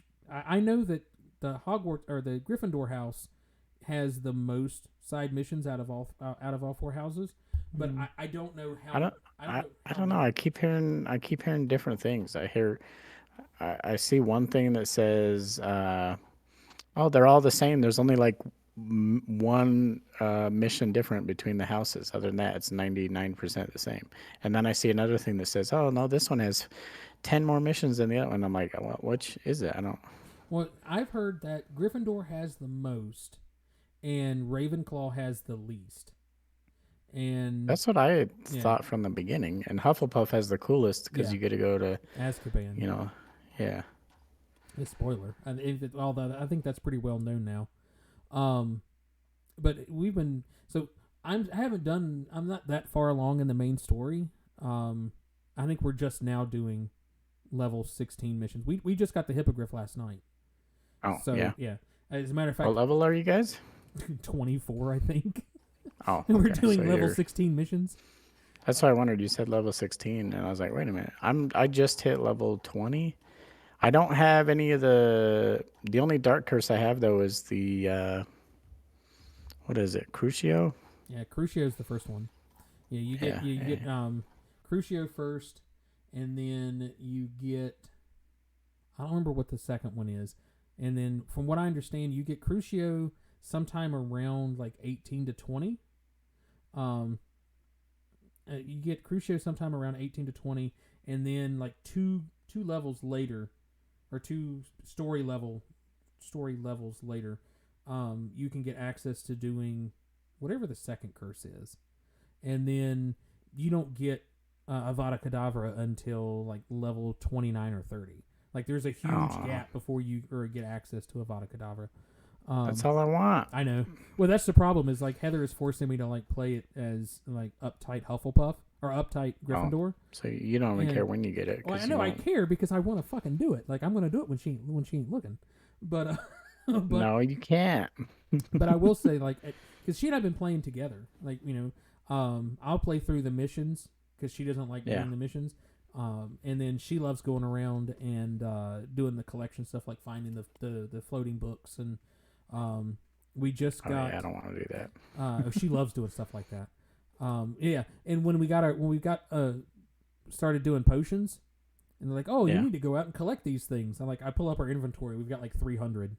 I'm like, nah, I'm good, bro. I got everything I need. Because she loves to go out and do like the collection stuff. Like she'll go walk around the forest and just collect shit. So we've got tons and tons of stuff. But so, last night we also got the Alohomora spell where you can undo the unlocking the locks. Oh, I got that. I'm only level 1. Yeah. But I've got a few more of the moon statues, but I haven't gone back to them, so I don't know if I'm leveled up or not. I think that's where I was going with this is, we watched the Daytona 500 race, and then Heather's like, well, the race is over. Do you want to play Harry Potter? I'm like, yeah, but I've got like 2 hours that I need to, go do the podcast. And she goes, okay. And I was like, so it got to be like 8:15, and I always come down here about 30 to 45 minutes early so I can start my wood stove and start kind of building the temperature up in here. And so I'm getting up to leave, and she goes, okay, well, I'll turn it off. I'm like, no, you're just doing collection stuff and you're doing little stuff. I'm like, she's do more. I was like, go ahead. Like she goes, are you sure you're gonna miss something? I'm like, I am not gonna miss you collecting fucking gemstones and mushrooms. I'm good. Yeah. So if see, I need to get my wife to do that because she doesn't want me to play unless she's there, but she's not playing it. She's just watching me play. Well, that's the way Heather is for the stories. missions. But she likes doing the collection stuff. Yeah, we've been doing that instead of like we normally would watch movies or shows or whatever. That's what we're doing. But instead we're playing. I taught her the mechanics for the lock opening with Aloha Mora, and Oh yeah. when you do it, does your controller like vibrate to the point that makes your teeth rattle, or is it just my controller? It might just be your control. I mean, mine vibrates. Oh, And my- it, Like I don't- mine. I'm maybe trying- it's I a- haven't done it. I haven't done it on my Elite yet. well, I've only done it in the other room on like a controller I got on sale for like $30, but it's just the regular Xbox controller. so I have the Razer Wolverine controller, and I wonder if maybe that one man, has some serious motors in it there. has some killer vibrating motors in it, because I mean it's like it vibrates so hard that you have to compensate for the vibrating while you're trying to pick the locks. Like it is that bad. Like, Really? Holy cow. it's intense. And I'm like, holy shit, this you can use this if you know what I'm talking about. Yeah, no, mine doesn't Yeah. go that crazy. It's loud. I mean, I it's just the whole controller just it vibrates hard, and like I'm worried that it's gonna tear up the internals of the controller because it's vibrating so hard. But yeah, so she just got that. We just got that ability last night, so that's what she was working on when I came down here. Is she was going around and Gathering those. and doing all the doors. I know as I was getting my drinks and stuff together to come down here, she got the achievement for collecting all of the flying books in Hogwarts. So she's done all of that, and like I don't have. She got all of them? all of them. She has Wow. gotten all. Well, at least that's what the achievement said. You know, collect all of the. I'm waiting. Well, it might be long enough now. I'm waiting until there's a really comprehensive just YouTube video I can watch, because that's how I did all the eye chests. I'm pretty Yeah. sure I have every eye chest, at least all the ones that people know of, and well, all the ones you don't need like level 3 Aloha Mora to get to. Right. Well, that's something I was noticing is I've been on the app that we don't use. I keep getting like people that are posting how-to videos Yeah. to do certain things. For half a second, I was like, "Wait, what app we don't use?" Yeah. So I saw a TikTok yesterday of have you done the clock tower puzzle? Clock Tower puzzle. So No, all right, so doesn't sound familiar. So the way it works is when you go up in the clock tower, there's got the big pendulum that's swinging in the clock tower, and Yeah, I haven't done that. the frame that's holding it in place has these 4 symbols on the frame of the pendulum, and on the first floor you come in at the first part of the clock tower, there's a door that's locked and you can't. It's got a gate over it; it won't open. Yeah. So what you do is, and that gate has a symbol on it, and so what you do is you take as the pendulum swings in line with that symbol that matches the symbol on the door, you use Glacio and freeze the pendulum in place, and it opens the gate to that door, and you can go through it. And then you go up a level, and you have to do the second symbol. You go up a level, do the third symbol. I keep getting TikToks like that, or like how-to TikToks. Yeah. There's the keys that you have to unlock, or the locks that you have to unlock on the walls. There's 13 of them, and once you unlock all 13, you get the like elite robe for your house. It's supposed to be like the best robe. It has the best stats. Oh, and, that's what yeah. Chris was talking yeah, about. All right. yeah, that's what. Yeah, he sent me the picture of it. He goes, "Have you gotten yours yet?" And I'm like, no. Ironically, No. it was like 5 minutes before he texted me that I saw that TikTok, and I'm like, "Oh, we're gonna save that shit for later." So I have a bunch of TikToks saved that are like, "Hey, here's how you do this, and here's all the locations of these." Oh. So I haven't been seeing. All I've been seeing are like TikToks about Professor Garlic, oh yeah, and then like I saw the one where he declared war on Hogwarts because he attacked Professor Garlic, which I don't know how you do. He must be It's a- playing on PC with mods. it's a mod. I didn't know Yeah. what it was either, and so I will say I've been super disappointed that you can't actually attack most things, even though they said, "Oh yeah, you can be evil in text doing this and that." No, you can't. No, you can't. Can't do any of that fun stuff. But the other thing too is, it still gets me the dark or the old magic or ancient magic stuff. Those spells are way more violent than any of the killing curses. Especially, Well, yeah, the one you just repeatedly slam them on the ground like Hulk did to Loki, except with magic. it's like at least Avada Kedavra is quick. It's over fast. Yeah. You don't have to worry about it. This guy's getting slammed to the ground 5 times and then might die. Yeah, I saw the gun mod. Did you see the one that has they've modded it to mod. where you could be Dobby, you could be the house elf. Oh no, I saw one that was Shrek. I've seen a few different ones. Well- I saw one that was hilarious where he made his broom model Shrek. So he's riding Shrek. Have you seen that one? Yeah. But he didn't know where he would spawn, and he's literally like In yeah.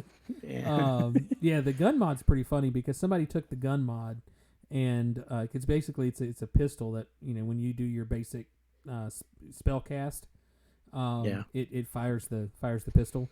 Somebody used that mod and then gave it to the house elf, so it's just Dobby walking around with a Glock Oh shooting. no, I shit. have seen that. That's I so have funny. seen him run around with it. So it's just like I love that.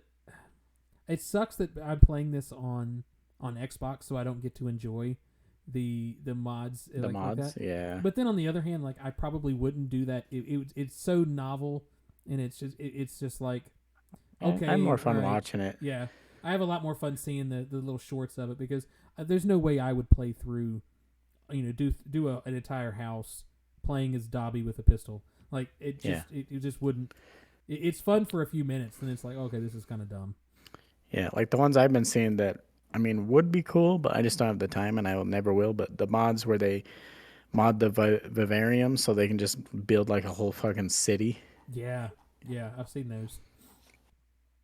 There's, Some of those have been fucking insane, but I've actually had a lot of fun with that. Once you unlock that that room in the room of requirement, I didn't know. to mess with it. I didn't know that was a thing because I once again I've got another TikTok saved about how to breed thestrals, and the way you breed them, it auto sells them or something because it just creates reoccurring passive income.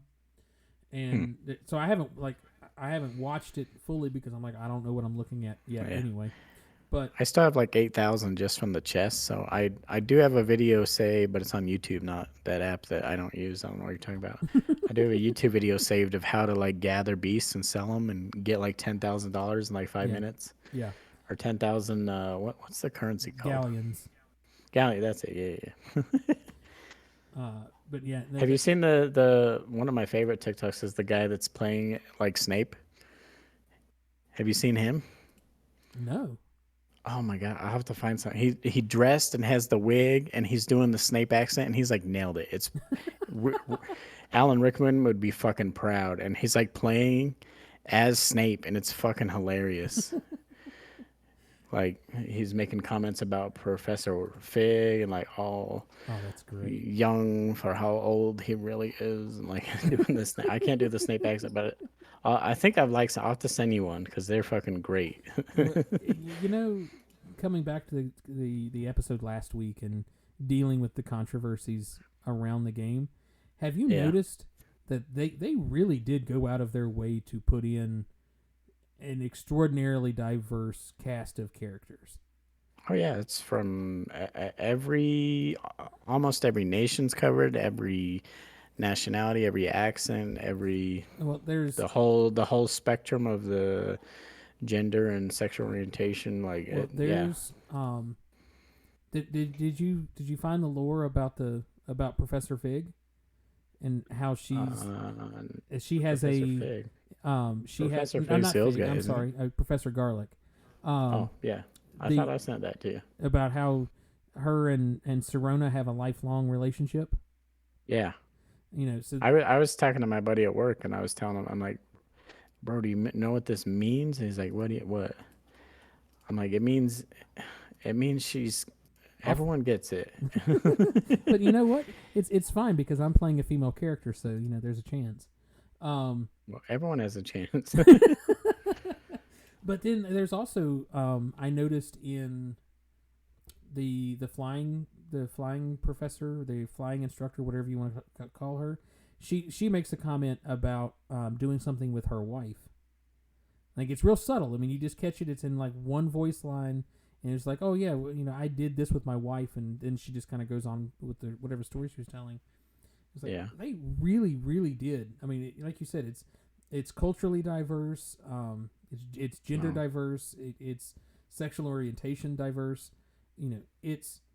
There's more equality in the game that's supposed to be incredibly unequal. Yeah, it's almost like she didn't have anything to do with it. Yeah, like there's more of that in this game than I've seen in just about any other game. And like I cannot. Yeah, at least in a game. I mean, there's been games that have had same-sex relationships, and there's been games that, but having it all in one game. I don't know, maybe Apex has quite a diverse thing going on too, but everyone hates Apex because it's Apex. But Well, and the thing with Apex though is, unless you're going out of your way to look for the lore, oh yeah, it's not in your face. you but- wouldn't know about Well, it's it. not really in your face, but like it's just At least it's you come casually across mentioned. you come across stories all the time. Oh, really? Like Yeah. it's not like in your face where they're like, "See, we did put it in." It's not like that. But no, yeah, I've had so much fun playing it. Now that where you showed me how to change the appearance of the item, and so we're rolling Yeah, around. I didn't and even realize that so cool. it saves it. Yeah. And it saves all the looks that you've unlocked. So Mhm. even if you had like something that you bought and you like the look, you can just sell that thing. Yep. And you still have that look, and you can put it on anything. That's been our main source of income playing. Is she'll go around Selling. and collect all the items, and then once our inventory is full, like we'll do an inventory of like, okay, let's wear this one because our stats are boost, and then once we get it all like back to where the way we want it with all the look, then we'll just go to the potion guy, J Popper or whatever he is. Something like that. There's a Flu Flame like right outside his store. So it's like we just go straight there to sell our stuff because it's the quickest route to sell all of your items. Well, all right. So that's your cream of the week. That's my cream of the week. Well, I have a cream of the week. It's different. It is a game. It's on Xbox. It's called Hogwarts Legacy. Hang on, let me throw another piece of wood in the fire. Yeah, go ahead and vamp for a minute. Hogwarts Legacy. I don't know if you've ever heard of it or had the chance to experience or play it, but I do have one problem with Hogwarts, though. Well, I have a couple problems. I'll wait till Q gets back to say, how long have we been going, by the way? Q is smelly and stinky. He never listens to these. He won't know what I've said. It's fine. Q's back. All right. So, I don't even want to know. It's good.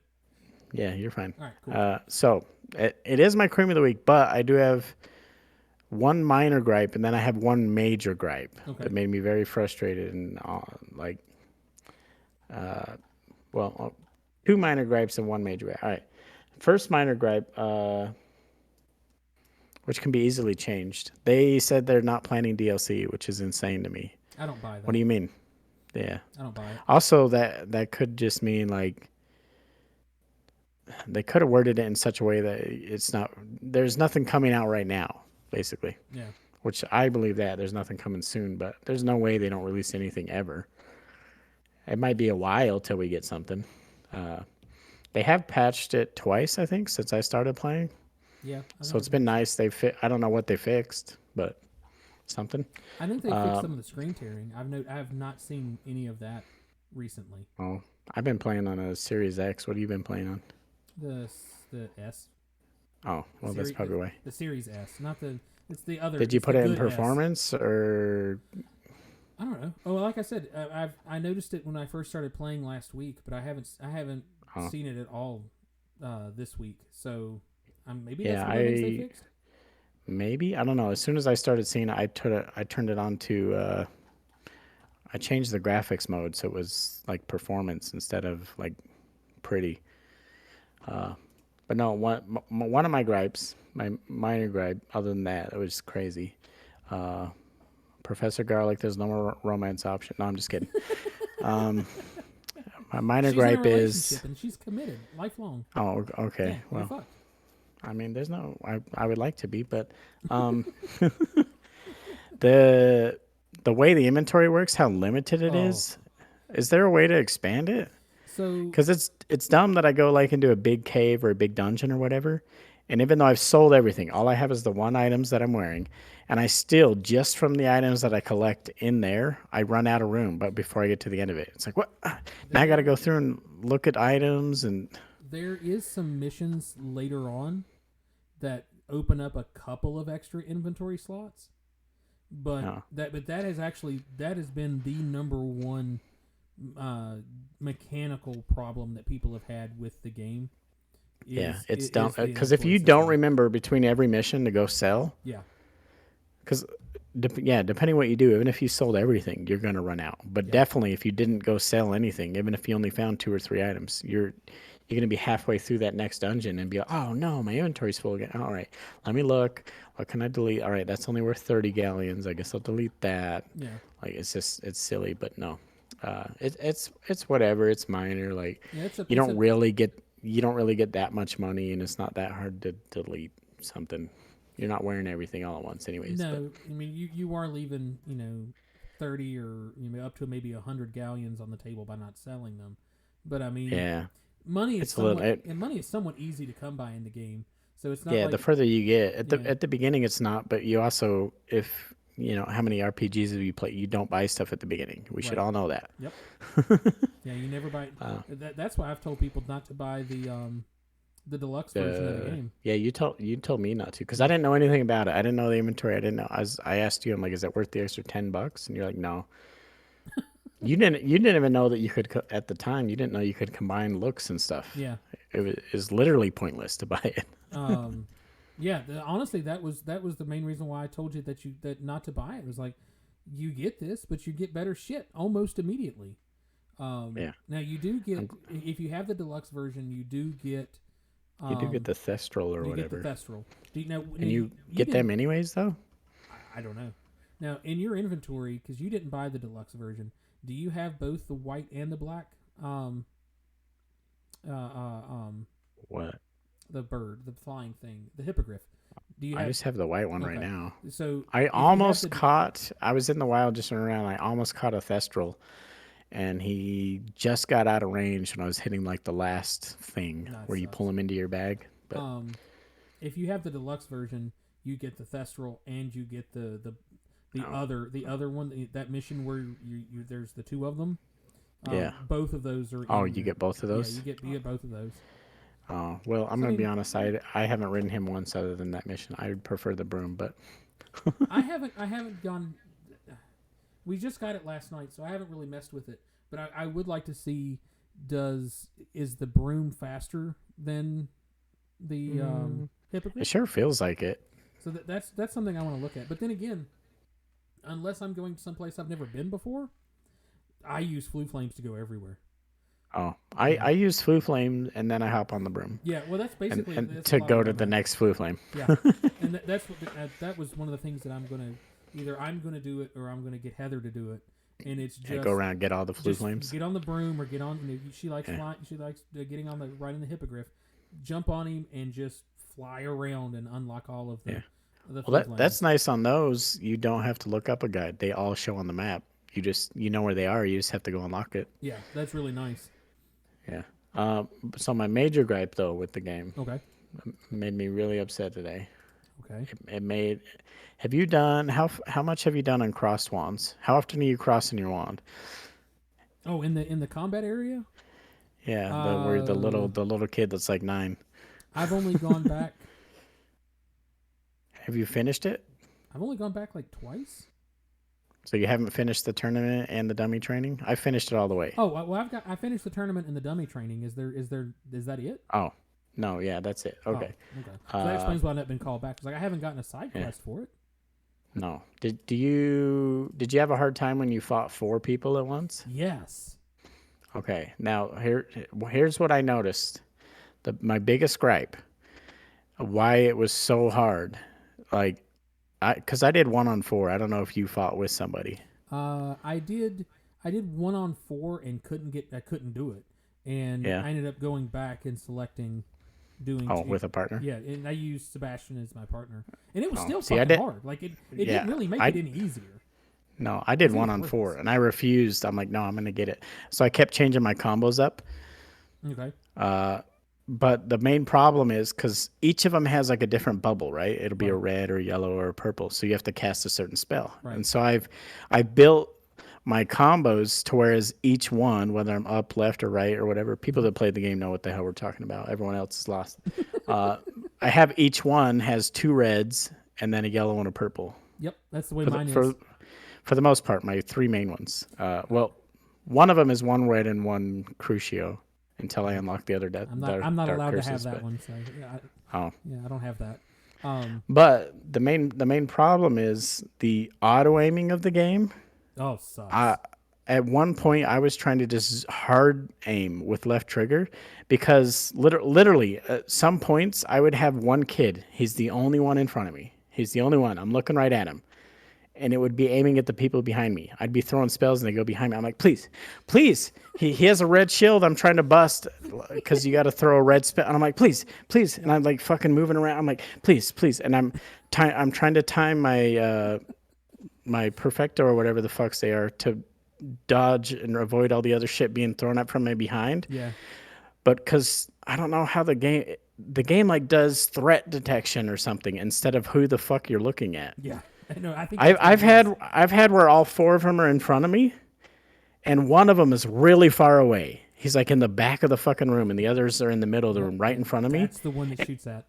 And you're like, all right, cool, he's got red, and it throws it, and it goes to the guy way in the back, and you're like, no, why the fuck would you go to the one in the back? And now you're Please. on cooldown. Yeah. Fuck. So, dude, you could ask my wife the whole time, like, please just let me, please just come on. And I'm like, I'm trying to, and then I got to a point where I got really good at recognizing where my highlight was aimed and who exactly. I'm like, please, all right, go. Dude, it took me probably like 30 minutes doing 1-on-4s because I'm like, no, I'm not getting a partner. I'm gonna beat you. You guys are fucking scrubs. The game is trying to screw me right now because it won't let me aim at certain people. Like, so what I started doing is I would just play it so slow instead of just like spell like I would want to. I would just go, all right, wait, all right, reflect it. Yep, okay, reflect it. All right, now it's on him, and then I do the spell. Yeah, Like, yeah, you really it's not as. I mean, I like the combo mechanics and stuff like that. Like it's really fun. But if you've got multiple, I mean, if you got multiple targets that have the ability to create the shields, yeah. it is a fucking nightmare to deal with. Oh yeah. Well, and up to that point, I've never noticed some of the shields. I don't know. It took me too long to realize what the shields are. I'm like, what the fuck? Why can I don't get. I didn't realize that they were color coded to be. Oh, you have to hit them with that color to knock it down. But now that I've noticed that by doing that training and doing fucking insane 1-on-4s for like 40 minutes or whatever it was, 30, 40 minutes. Now every time I'm in other fights, now I'm noticing that, I try to aim at the shield player and it's aiming at fucking everyone else. And it's like, please, I just, so it's really annoying. The one that frustrated me that I didn't realize what I was doing wrong, was when you were fighting one of the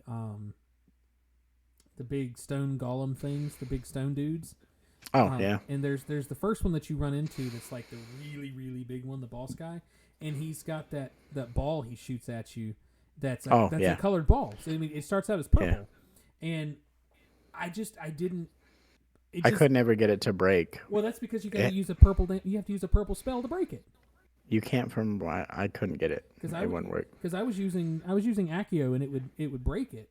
But, I died 10 or 12 times before I died a lot to him because when he does throw it at you, it's delayed in such a way that you have to hit your what the fuck is it called? Reflecto or whatever? I don't know what the fuck it's- Protecto.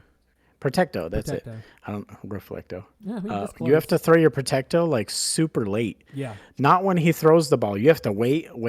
I've hit Protecto literally as the ball hit me, and it would reflect it.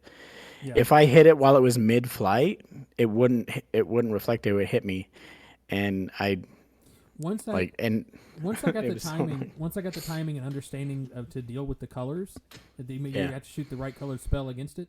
It was no longer a problem because it was like he never gets to throw it because I know that yeah, I couldn't get it to bust. once I figured that part out, I was good. But some of the puzzles that this game has, have you done the second trial yet, where you got to pull the box through the gate? Yeah. I would have never figured that out if it wasn't for fucking YouTube. I figured it out after like 20 minutes. I was like, what the fuck? And I was like, wait, what the fuck? Because it's tricky because the one part where you have to put it back where you got it, basically. Yeah. That's Yeah, exactly. that tricks you. You're like, I obviously have to put it somewhere. Where the fuck am I going to put it? It took me forever to figure out. You pull it through the gate, then go back and put it where the fuck it was. I struggled and struggled and struggled. I mean, I worked on that for over an hour last night, and I was like, damn. what the fuck am I? What am I doing? And finally, I'm like, I'm trying really hard not to Google solutions. Like, I'm really trying not to do that. And finally, I was like, I give up. Like, I'm not. It's just I'm dumb. I don't understand what I'm doing wrong. And I looked it up, and that was part of it. It's like you have to put it back where it was. And once I saw it, See, that's the tricky never part. would have figured that out. I never would have. Like, I wish I'd have done it sooner and not wasted time because I'm just either these puzzles are really, really good or I'm just really, really dumb because I never or would have both. figured that way. Or both, yeah. I was The on. puzzles are really good, though. They really, really No, they are pretty fun. They're some games. That's the problem is they have puzzles, but they're repetitive. This are one, at very least so unique. far, yeah. Like even if they use like the same mechanic, it's way different. Like that one. But The no, doors. I was on it for like 20 or 25 minutes, and I was right at that point where I was like, I'm gonna fucking watch YouTube here in a sec. And then like he said something, and I was like, oh, okay, I got. Yeah. No, I never would have figured it out. I gave up. Which doors? The What doors, the math doors. Oh, Where you have the yeah. symbols. I had to look those up. I looked it up too on how to do it, and that's Well, I love that. I think which that's such a cool which mechanic. first one did you do? I don't remember. I had to look it up because the. the first one I did only had one symbol by it. Oh yeah, sometimes they're like down a floor. Yeah, it was completely. I was like, what the fuck? And I looked up and I was like, how do you unlock it? And they were like, oh, it's the math, it's the animals. I was like, okay, wait, that still doesn't open this door. There's only this. What the fuck? And I had to like walk around and find the second one. You're not spamming Revelio enough. That's your problem. If you're not walking 3 feet and then Revelio, no, I'm and not. Another 3 I'm feet not going Revelio. Revelio. That's- Revelio. yeah. I wish at the I wish at the end. I know it's not going to be there, but I wish at the end of the game, like once you complete it, it just tells you how many times you've cast Revelio. Because That'd be cool. ours would be in the I wonder if they thousands. track it. It would be in the thousands that we've cast it. But Yeah, I might be 400 or 500 maybe. Oh, I don't know. man. I haven't been hitting Everywhere. it that much. everywhere.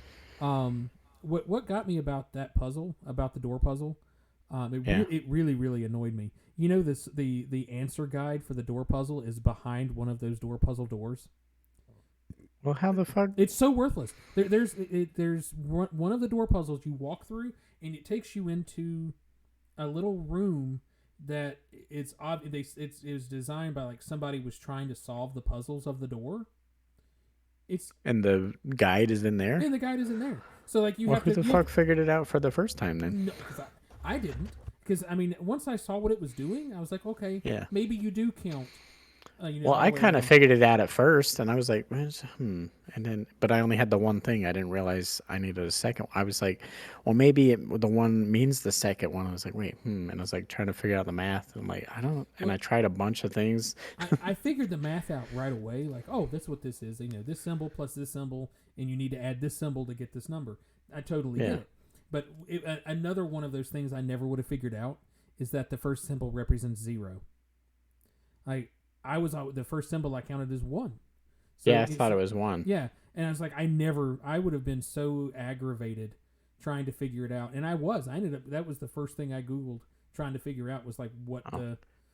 It's funny, some of the puzzles I spend 20, 30, 40 minutes on, I never look it up. That one, I was maybe 5 minutes in. I was like, fuck this, I'm looking it up. I'm not.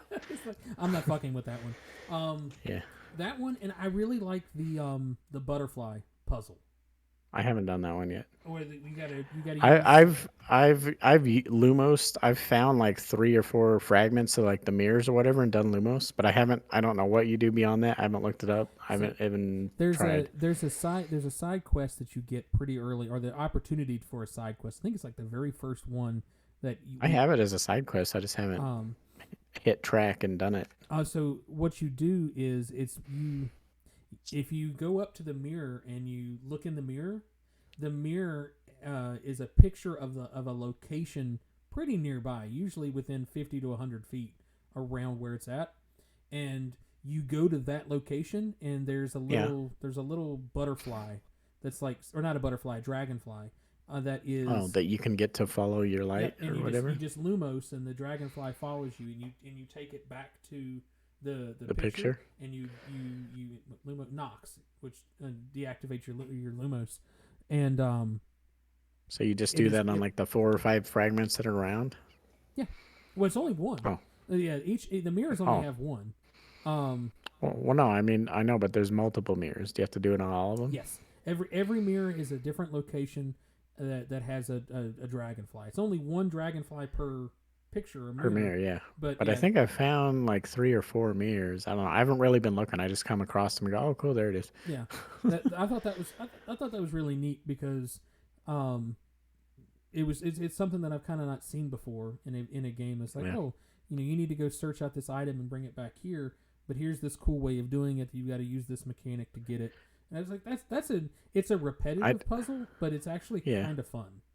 Well, I like that they added that one and then the gobblestones or whatever the heck, that one, and there's a few others where you can do the quest and then just not give it like her. You don't give her the information. Yeah. Or the gobblestone chicks or whatever. You can just not give them to her. I haven't done that one yet. And you still get the rewards. Yeah. Well, I haven't done either of them. I just saw it on that app that we don't use. So but yeah, you still get the rewards whether you give it to them or not. So I like how we're sharing spoilers, but not we're not sharing story spoilers. It's just mechanics. The story is so freaking good. It's great. One of the things that I like that I've seen on the app that we don't use is the decisions that you make don't actually matter until you reach level 28. Once you start doing the level 28 missions, then it starts to matter. And I think that's because at level 28 is when you get Avada Kedavra. And I think that is what matters. The answers that you give don't. I wondered how that worked because I heard there was like 5 or 6 different endings. It's like, well, how does that? Is it? I think it's all based on whether or not you use the unforgivable curses or not. I don't think it matters at all based on what answers you give. And that makes it easier from a coding perspective too. From them, yeah, you're not weaving in and out clear from the very beginning. You wait till towards the end. Only a few things matter. The way I understood it is there's basically a slider that you start at the good side of the slider, and depending how far you go, I'm gonna be all the way. I already know that. And then once you start using the killing curse, like the more you use the unforgivable curses, the further to the other side you slide. And I think there's probably a center point. Like you get one answer you get one ending if you're good, and then once you cross that middle point and you're 51% bad, then you get the negative ending or the bad ending or whatever you want to call it. That's what I'm assuming. I mean, it could be. I heard there was. It could be like Red Dead, where you've got like 5 different endings. Let's see. I want to look it up. I'm hoping I don't see any spoilers. Yeah, be careful because there's the big spoiler that all of the edgelord kids have been throwing around.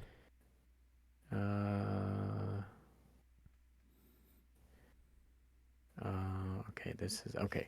I had to read it very carefully. This one's pretty good at avoid spoilers. All right, so there's 3 different endings. Is that per house? There's a good ending, a bad ending, and a sort of universal ending.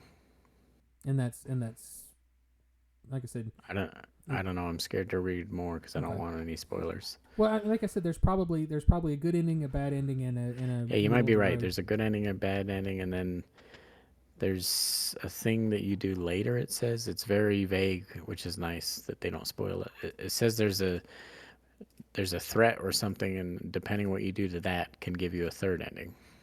Well, that's cool. So I mean that means that, see, I figured that there would be, if you wanted to 100% the game, you would probably have to have 8 playthroughs. You know, a good Oh, and a bad yeah. per house. So now if they're saying, okay, well, it's 3 endings per house.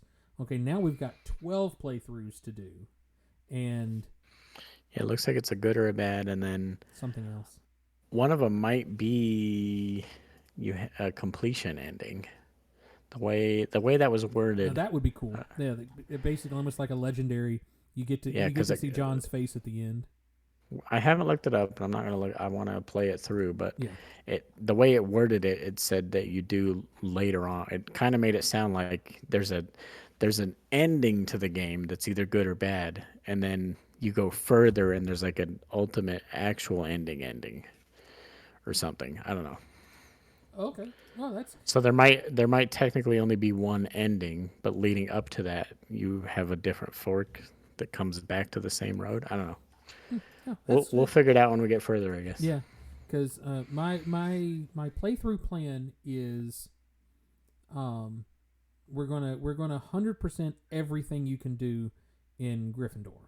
We're gonna find all the collectibles and unlock all the locks and do all the side Yeah. missions.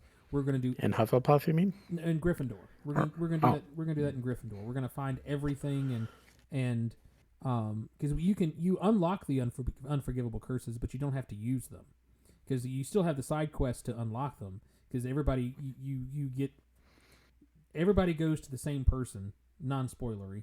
Everybody goes to the same person to get the unforgivables. But you don't have to equip them. You don't have to use them.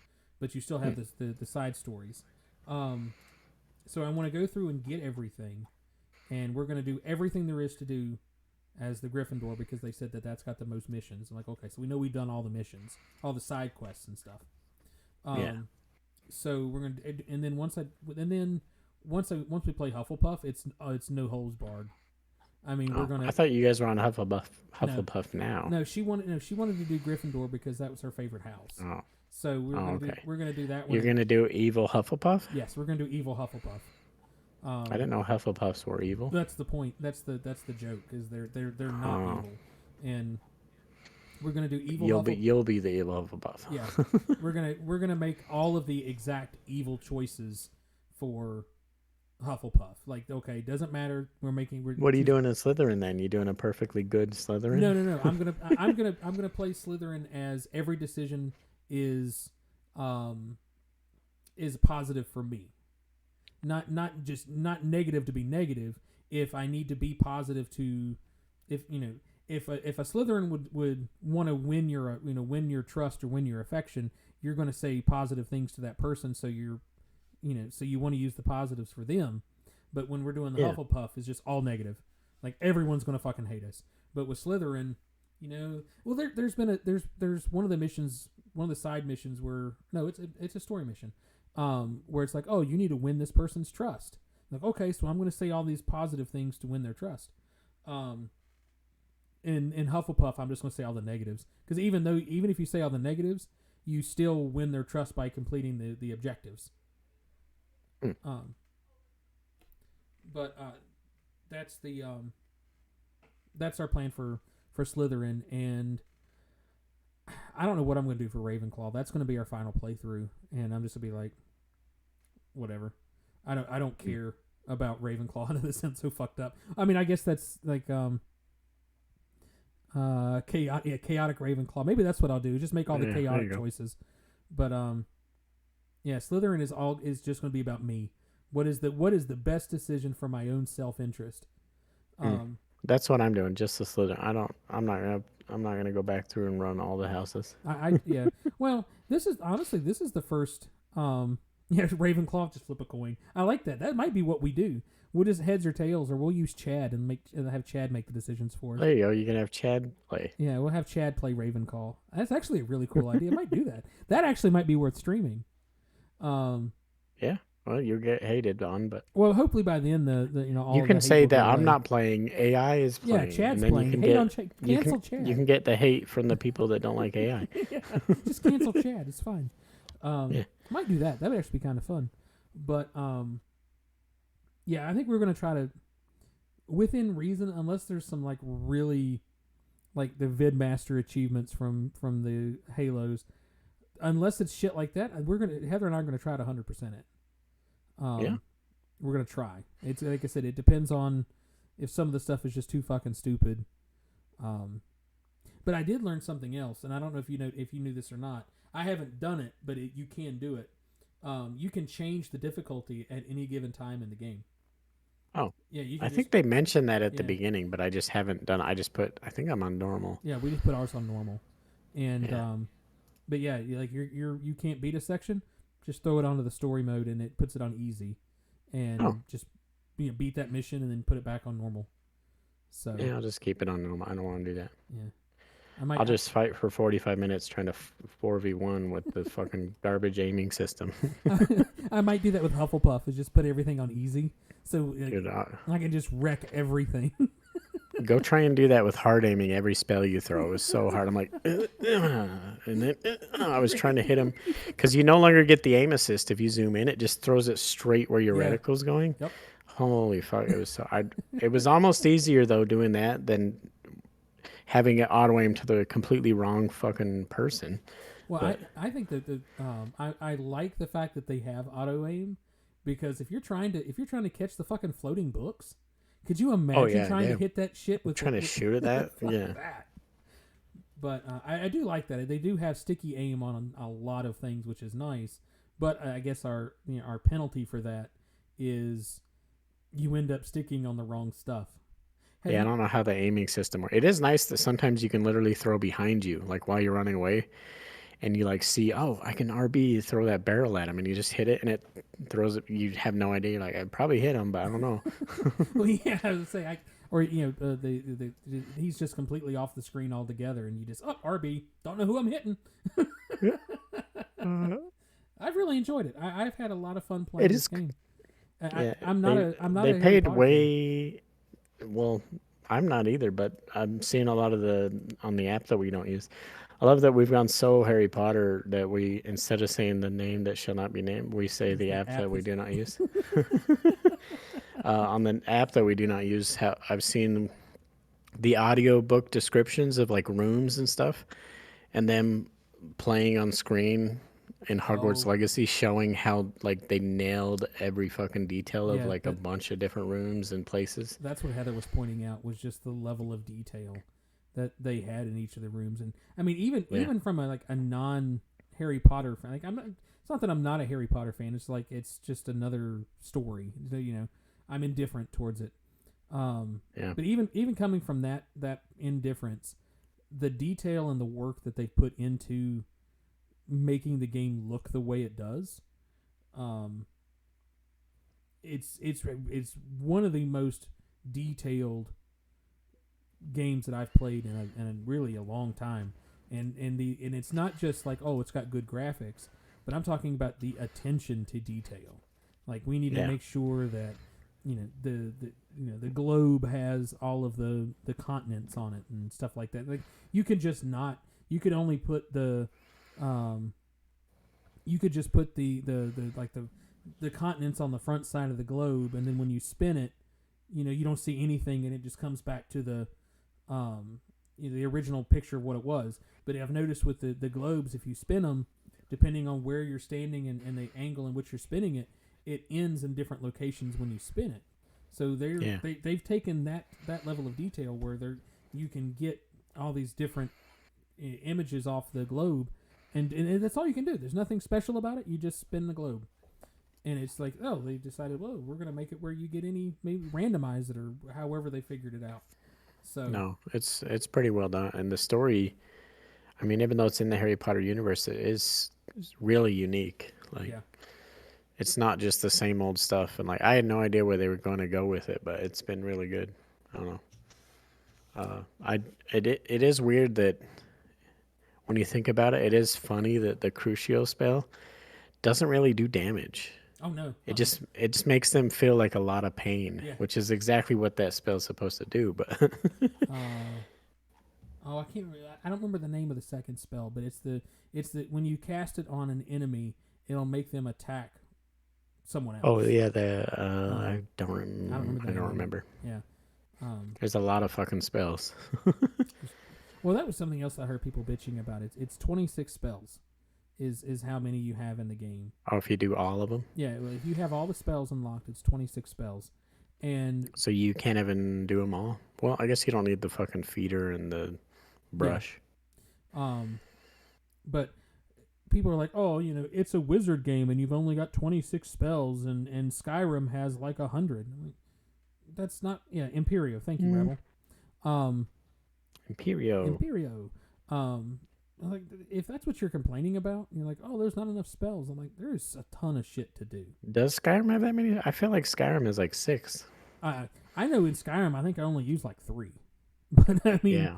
The problem is Skyrim has 100,000 spells. They all do the same fucking thing, though. Yeah, and it's just all degrees. The of Harry spell. Potter spells, and I'm not a huge Harry Potter fan. I don't give a shit either way. The Harry Potter games is way more fun to play than Skyrim was, but every spell feels different. It doesn't feel like just throwing another variation, other than Accio not Accio, Leviosa and Wingardium Leviosa. I didn't know there Those was a kind of feel the same. Well, if you use Accio, Leviosa makes it stay floating. Wingardium Leviosa lets you move it, but as soon as you let go, it drops. did you know that you can use Accio and it'll cast Wingardium Leviosa with it? If you cast, oh yeah, if you cast, it'll hold it. Skyrim's got 7, but there's like 5 or 6 branches. So I mean, you do have quite a few spells, but yeah. Well, and you can mix like the lightning and the two hands and everything, but the chances are you're probably only going to use 10, 15 of those spells on a consistent basis anyway.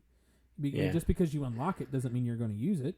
You're going to find I don't know something what else that does it. So it's like, I never really thought about it when the game was coming out. Oh, what are all the spells and how would you do all the spells? I don't know what I thought it would be like, but it is kind of smart how they did it. Can you imagine how awful it would be if it was like Skate?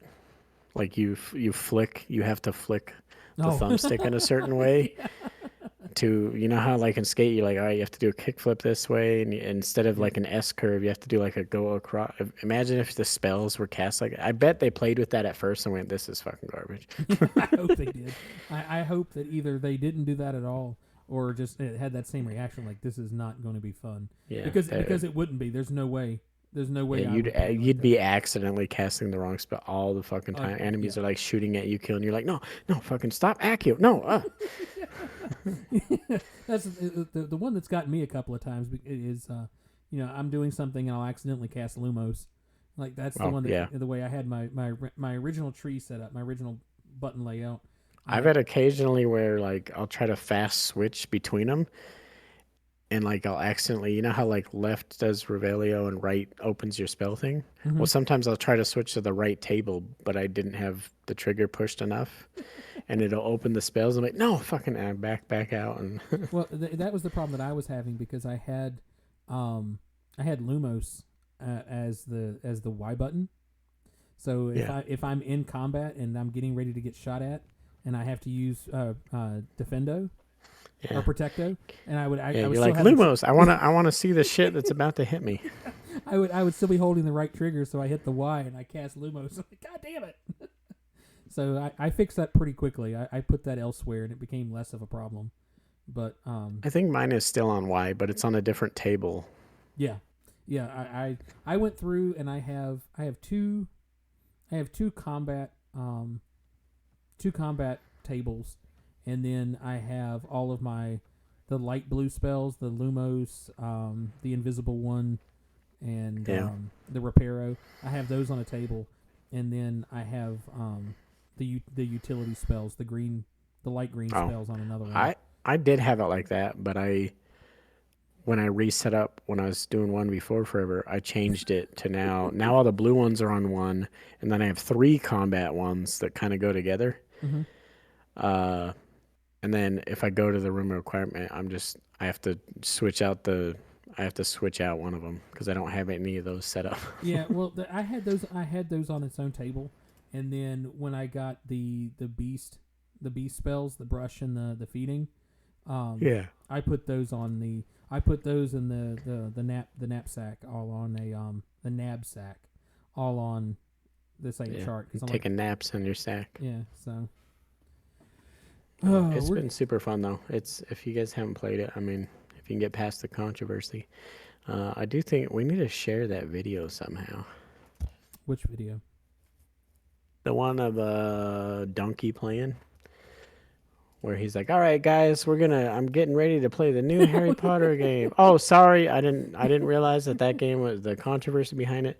So instead, we are playing Dead Space. All right, I'm sorry, guys, I didn't know that the creator of that was a sexual weirdo. All right, so we're gonna play the Rick and Morty game.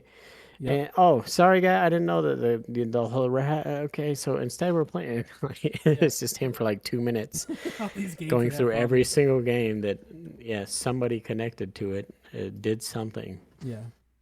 Like I said, I've never seen more displeasure with a game release than I have, and when I say that, I mean, even with people that don't play the game, like the people that are going to, people that are bitching about the game releasing are never even going to play the game. The level of vitriol that came out with this game reminded me of when the Grand Theft Autos were first coming out in like the early 2000s. And it's really like at this point I wouldn't be surprised if they had held another fucking congressional hearing on Harry Potter games, because that's really the only difference between that and the early games of the late 90s, where you had the Tipper Gore was out there, the words are bad and games are bad. Well, and just like back then, all the controversy, all it did was increase game sales because it increased the attention and got the name out there even more. And everyone's like, "Oh shit, what is this game? You can kill hookers? Fuck, hold it up. Where? How do I get this game?" I would love, because once again I love numbers. I would love to know if there was a metric that is out there that can measure the amount of negative press and have it correlate to game sales. Because I know, I wonder what it would look like. I know there was a bunch of people like, I wasn't going to buy this until this shit started, and now I'm going to buy it.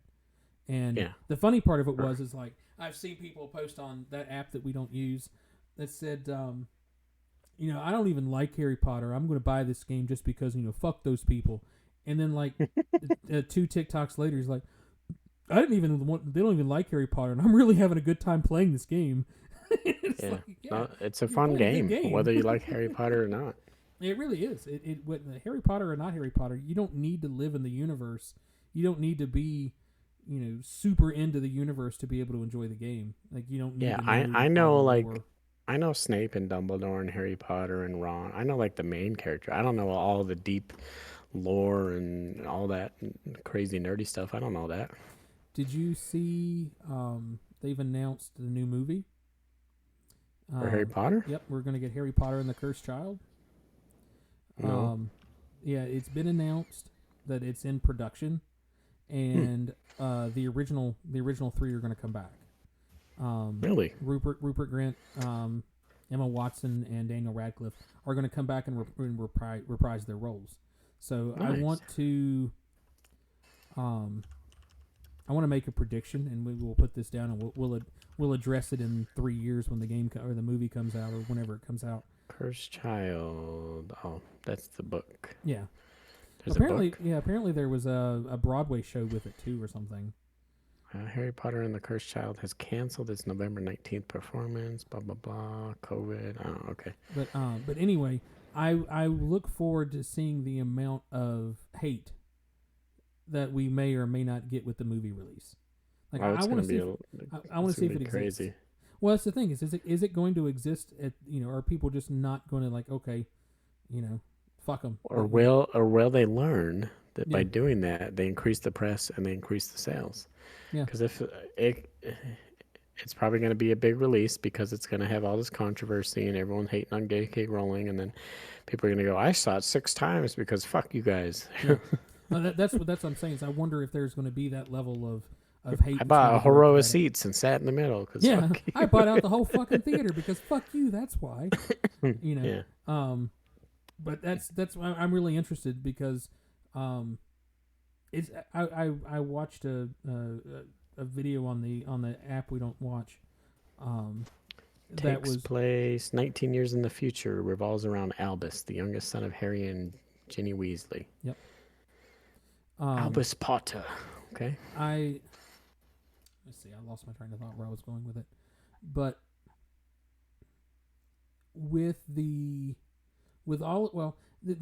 okay, here we are, the video.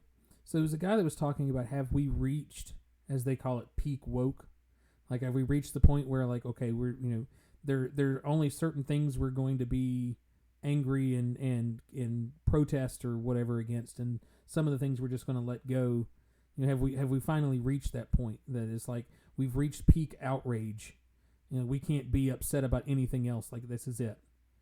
I thought that was an interesting perspective. Like, people's like, we've reached the limit of the things that we care about, or have we No. have we decided that like there's levels of things that we're going to care about? And I feel like it's that's where always we're at. been hate and stuff. I don't know. I was just a kid in the 90s, but I feel like even back then they were like, my wife, parents didn't let her watch SpongeBob Yeah. because they thought it was a homosexual relationship, SpongeBob and Patrick, and they like boycotted it, and apparently there's a lot of people that did. My mom was against SpongeBob, but SpongeBob came out. I was already too old for SpongeBob when SpongeBob became a thing, and my mother went out of her way, like, we're not going to watch that in this house, and Didn't it make you kind of want to watch it? not really. I mean, Oh. I was just so indifferent to it, but I found out later. I was talking to Mom here in the last couple of years, and we were talking about SpongeBob, and I was like, why were you so against it? She goes, I hated his voice. She said it was just annoying. Well, I told you that it was all these bad things. I just didn't want to watch it. I'm like, Jesus Okay, well- Christ, Mom, thanks. well, then don't watch it. Yeah. He does have a super annoying voice, but I don't know. It's I just didn't it's care. a funny show. Yeah. It's crazy how many memes have come out of fucking SpongeBob. Like, I wonder, if somebody had again, we need somebody to make graphs or something for our show. Yeah, I wonder if somebody numbers. has the graph that shows like Memes to content being content. made to memes to the content, and I feel like SpongeBob would be up there. Yeah, If it's not number 1, it's definitely top 3. Yeah, SpongeBob would. Yeah, I'm trying to think of some of the other big ones, but some of the ones that they're so niche that people don't even watch the. They don't even know what the meme is from, but they still use it anyway. Yeah. The Danny DeVito. The Danny DeVito is like, anyway. So I started blasting. Yeah, it's from Sunny. I've It's never from watched Sunny. a single I've never watched it, but episode. I know what it's from. Yeah, I've Yeah. no clue, but I know what it's from. Well, There's a ton from like Game of Thrones. There's a ton from Sunny in Philadelphia. There's a ton from. I still feel like SpongeBob has the most though. SpongeBob. I don't know. Well, there for a long time when I was slumming it up on web pages like 4chan, the Spider-Man memes were always a big thing, and I think Oh, that yeah. if you factor in the Spider-Man memes, I would say that it's probably the most memed content. Well, But- I think okay. I bet Spider-Man has the most memes overall, counting like even though the pointing one Yeah. being shared 200,000 times. Mm-hmm. Even though that technically only counts as one, if Yeah. we're talking overall the amount of times, I feel like you might be right. Spider-Man's probably number 1. I feel like SpongeBob has the most amount of unique memes that have come out of it. Yeah, I would. Yeah, Yeah, SpongeBob has had a lot of. Yeah, I like that. A lot of unique ones. Yeah, but yeah, no, you might be right. Spider-Man might have the most uses overall because I've seen that pointing one fucking Oh yeah. 1,000 fucking There times. was there was a. Did you ever go to 4chan? Were you ever like visit that page? Like a little bit. There was a whole thing. It was Spider-Man and My Little Pony, were the two big things. Oh yeah, My Little Pony had a bunch. And it was if you wanted to derail a thread, like you were just like, let's just completely change the topic or whatever. Somebody would post My Little Pony. If somebody would post a picture of J. Jonah Jameson going, give me pictures of Spider-Man, and then it would just be, a thread derail. Spider-Man. Yeah. You would get that, and then there was. I never really used 4chan or Reddit. I never got in on either of those really. I never used Reddit. I never used Tumblr, but I got into 4chan in the mid 2000, like 2007, 2008. And it was over the Church of Scientology was a big topic then, because 4chan? Well, what had happened is the church started a movement where they were anything negative that was on the internet. The church would basically be sending out cease and desist letters, and you can't show this. This is our intellectual property. And then it was around that time that Tom Cruise did the interview with Oprah, where he was the one on the couch. The one on the which is another meme that's out there. Yeah. And what happened? He was talking about the church, and he was talking about how amazing and how good the church is, and how it changed his life, and how he met his wife. Anyway, and then people, the church was like, "Oh, we don't approve of this as, church content," because he went really off the rails and whatever. So they put out a bunch of letters to different corporations saying you need to take the video down. Like they threatened to sue Oprah, and Oprah took the video down. Oh wow! And some people on 4chan were like, "Fuck that." You can't censor the internet. Like, fuck you for doing that. And they basically declared war on the Church of Scientology.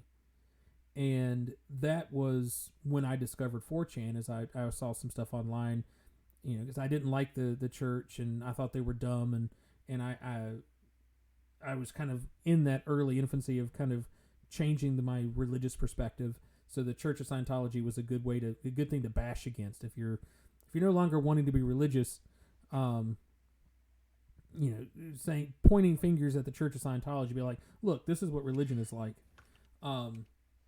So when they started to attack the whole Tom Cruise thing, 4chan was like, fuck these kids. We're going to go out of our way to protest the church, and there was a lot of online trolling. People would call the church, the phone numbers for the church, and just play stupid shit. One of the things that I saw that I totally had nothing to do with was people would take 4 sheets of computer paper, and you take a Sharpie, and you Sharpie out the entire paper, and then you tape them together, and then you dial their fax line, and you fax them the black sheets of paper, and then once enough of the sheets have come through, you tape the end together, so it's just this endless loop of just pure black, and you would send wasting all their ink. That's all it was. You were just wasting their ink. And I mean, it's just low enough that it's perfect. But that was how I discovered. That's how I discovered 4chan, was through, they called it Project Chanology, and then Project Chanology. Project Chanology. There's a whole wiki to it. You gotta, if you get a chance to in your board, Chanology was basically what put 4chan on the map. Yeah, never heard about the. And then I'll probably forget it. I'll have to ask you what it was. Product. And then they got involved in the Occupy movement, which is when I really started becoming like uber political. Was during the Occupy Wall Street movement. So yeah, I have a special place in my heart for the debauchery that is 4chan, because I love it. I mean, it's as fucked up as it needs to be, and the fact that they love to post Spider-Man memes makes it that much more fun for me, because I love Spider-Man. So seeing that in on the webpage was like, oh, I mean, I'm into this now. And there's also some real popular stuff with Warhammer on the gaming boards for 4chan. So, and it was everybody the reference to Donald Trump, they called him the God Emperor Trump. That was the picture of him wearing the golden armor. It's photoshopped that he's standing all looking strong in this huge power. Yeah, that's a Warhammer meme. That's from the God Emperor of Warhammer, and they just photoshopped Donald Trump over it. So, but yeah, I have a special place for 4chan. That could. Yeah, I never really used it or knew what it was for. I thought it was just like bad stuff. I was like, there's nothing but bad stuff on there. The 97% of it's all bad stuff. Like every once in a while, there's good stuff. They even done really dumb stuff on the page that I thought was hilarious. There's I don't know if it even still exists anymore. There used to be a website that was called like Geo Earth or something, and it was free access to all of these public video cameras. Yeah. And you could go and like see what's going on in Times Square or what's going on the Vegas Strip and stuff like that. But there was one camera that was on Fifth Avenue in New York, and it was basically overlooking a sidewalk, so you could see all the people walking up and down Fifth Avenue. But right just in the edge of the camera's view was a little like merchandise, like New York merchandise type place where you could buy souvenirs. Yeah. And in front of the shop was a postcard stand that was like one of the ones that like rotated so you could look at all the different racks of postcards. And this guy posted on 4chan, is like, here's the link to this video, or here's the link to the video cam. In 30 minutes, I'm going to be at this video camera and I'm going to run and knock over this postcard stand. Just because I can, it's going to be on, you can see it. Watch me do it here. So, he would put it up and then people would like comment, oh, we're going to bump the thread, keep it active or whatnot. And then he never went. Did he do it? Oh. No. And people sat on that thread for hours expecting him to do it. So it's stuff like that. I mean, it was the birth of trolling, and it was the birth of really the most fucked up place that the internet. It predated Encyclopedia Dramatica and Faces of Death, and but it's a real special place in my heart for 4chan. It'll always be a special place, even if it's just a hollow core of what it used to be, because the internet doesn't allow you to post the things that you used to be able to post. Yeah, no, there's federal laws now. Yeah, you can't do that anymore. Well, what do you think? We got 2.5 hours. I think that's an episode. I don't know. Are you 136 memes? The SpongeBob wiki lists 136 memes. Yeah. So I wonder how many of those are used a lot, though. Yeah, I'm sure that information is out there. Do you want to talk about, before we go wrap up, and talk about the website? Oh yeah, I think we should. Yeah, before we forget, you need to go. We mentioned it last week, but some of you weren't here. Maybe didn't hear the episode last week, whether you're on live stream or the audio or whatever. But be sure to visit pigspod.com. pigspod.com. Pod.com. I wish we could play audio clips through here. You know why, but whatever. We'll figure that out. Everything is there. Literally. Yeah. Our contact information. I've been adding a thing on there. You can email us. Yes. I would like all of our listeners to go to pigspod.com and send us a letter, send us an email or a message. Tell us what you love or you don't love about the show, and we might read some of the responses that we get. We'll read it on the show. And no, we definitely will. I don't know why you said Mike. We definitely will. And then maybe we can have some incentive. Where's the hit counter on the website? We need to do that. It needs to have a hit counter. We could add one. I mean, it needs one. I agree. The problem is it would just mostly be me checking and making sure everything works. That's fine. I do the same thing. I did. Yeah. That was for the longest time when I first started streaming.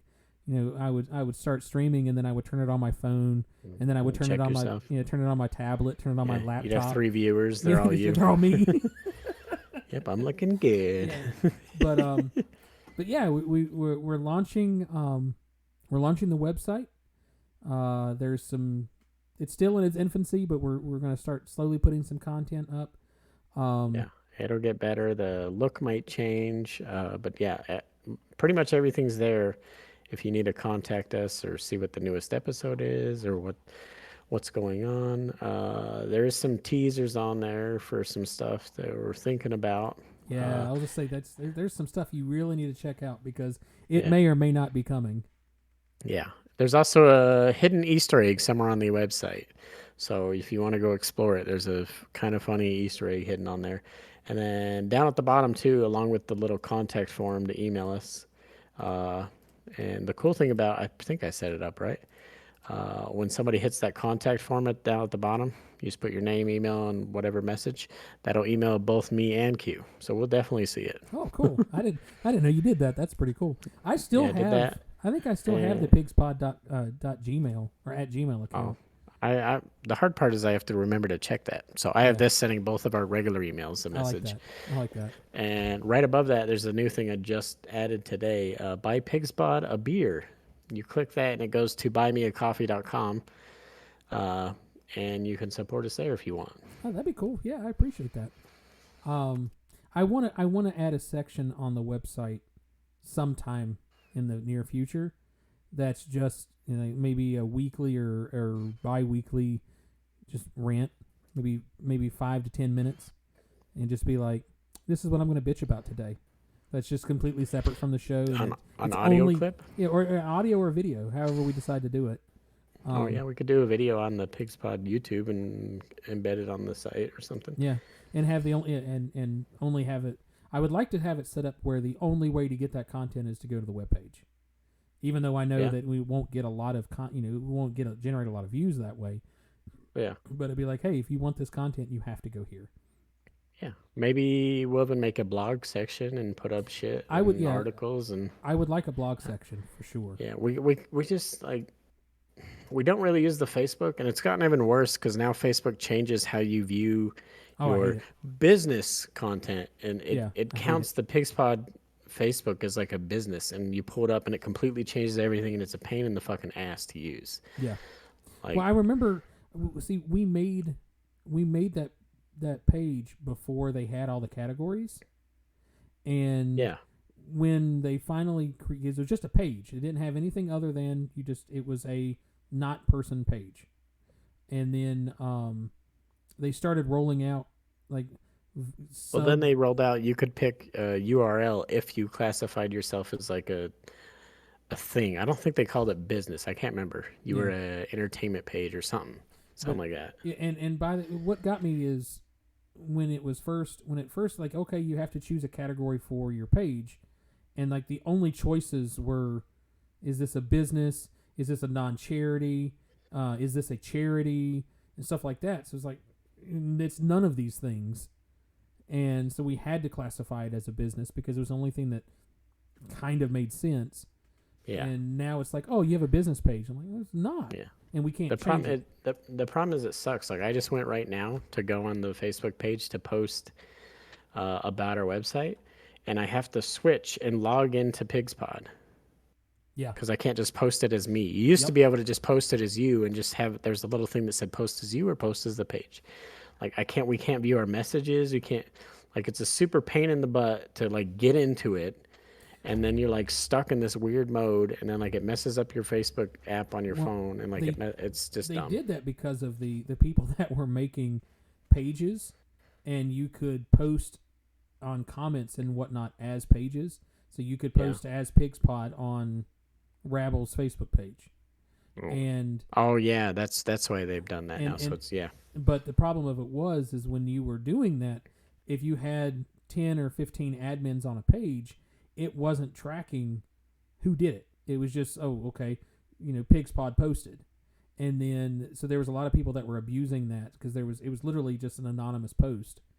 And because of cyberbullying and things like that and cybersecurity, you now have to log into the business page or log into that page so they can track who was active when the page was active, and it's dumb shit. I mean, I get why they did it; it makes sense, but it really changed the way the way the Facebook page works, and I don't even post to it anymore. So, well, even the last episode we posted was episode 92 because it was such a pain for me to even post that a new episode's out. Like, yeah, well, it's better off that I just end up posting it if I remember to do it, which I've been kind of lazy the last couple of weeks. If well, I on post Facebook we don't even post it really on Twitter. use. Yeah, I post it on Twitter sometimes. I haven't used Twitter as much lately either. I've been busy with other stuff, but yeah. So yeah, if you follow us on the Facebook, that's great. I know that was the whole thing, facebook.com/pigspod. Yeah, now it's just But now it's just pigspod.com. pigspod.com. That's it. That's PIGSPOD. pod.com. Yeah, that's what it's going to be. Yeah, Yep, it's on Pigspod. Rabbo wants a hit counter. I'm working on it right now. It might be up by the time you hear this, depending on when you listen to this, since some of you are not on the live stream. And if you're also wondering, well, how do I get to the live stream? I don't know what cues, whatever. That's also on the website. You go to pigspod.com, and literally right there, watch the live stream, and it has a link to Q's Twitch. And so yeah, I mean, it's super easy. Twitch.tv/QStickTV. QUESTICK TV. Yep, that's what it is if you can't remember, but if not, it's on the website. Yep. And I guess we need to change the overlay that we have here now and put pigspod.com on the overlay. Oh yeah. Yeah, we do need to change that. So that I like how we're saying we, and that's a you problem. Yeah, I know you were saying that to me. The buy me a coffee thing is interesting. I've never used it before. That's it's kind of cool. like a Patreon, except they just donate to you, and they have a weird cutoff where if you don't use their bank account, they'll let you use your own bank account, but they'll only pay you at $20 intervals. Okay. But if you Which is use fine, whatever. use their use their bank account, you can transfer it. Yeah, well, it's not through Buy Me a Coffee. It's through like Stripe or something, but you have to open a Stripe account. And I was like, I'm not doing all that. Oh. That's fine. Well, I mean, It's- Twitch pays out in $50 intervals, so I mean, it's not that Yeah. uncommon. Yeah, so it'll be the same thing, just to help us, get the dumb crap in the headphones and the microphones and the mic stands and keep the Pigspod website up, And maybe and hopefully do the other thing, the thing that's on there. Yeah, and maybe we need to find a way to. I'm not gonna lie, that you're baking me crazy shirt kind of goes hard. I kind of want to order that. What was I going to say? Ooh, excuse me, that came out of nowhere. I don't know. I just fucking lost it, so it doesn't matter. Okay. I don't know where I was going with it. I was trying to stifle a cough and it just wasn't working. But anyway, let's call it an episode right there. Yep, that's the episode.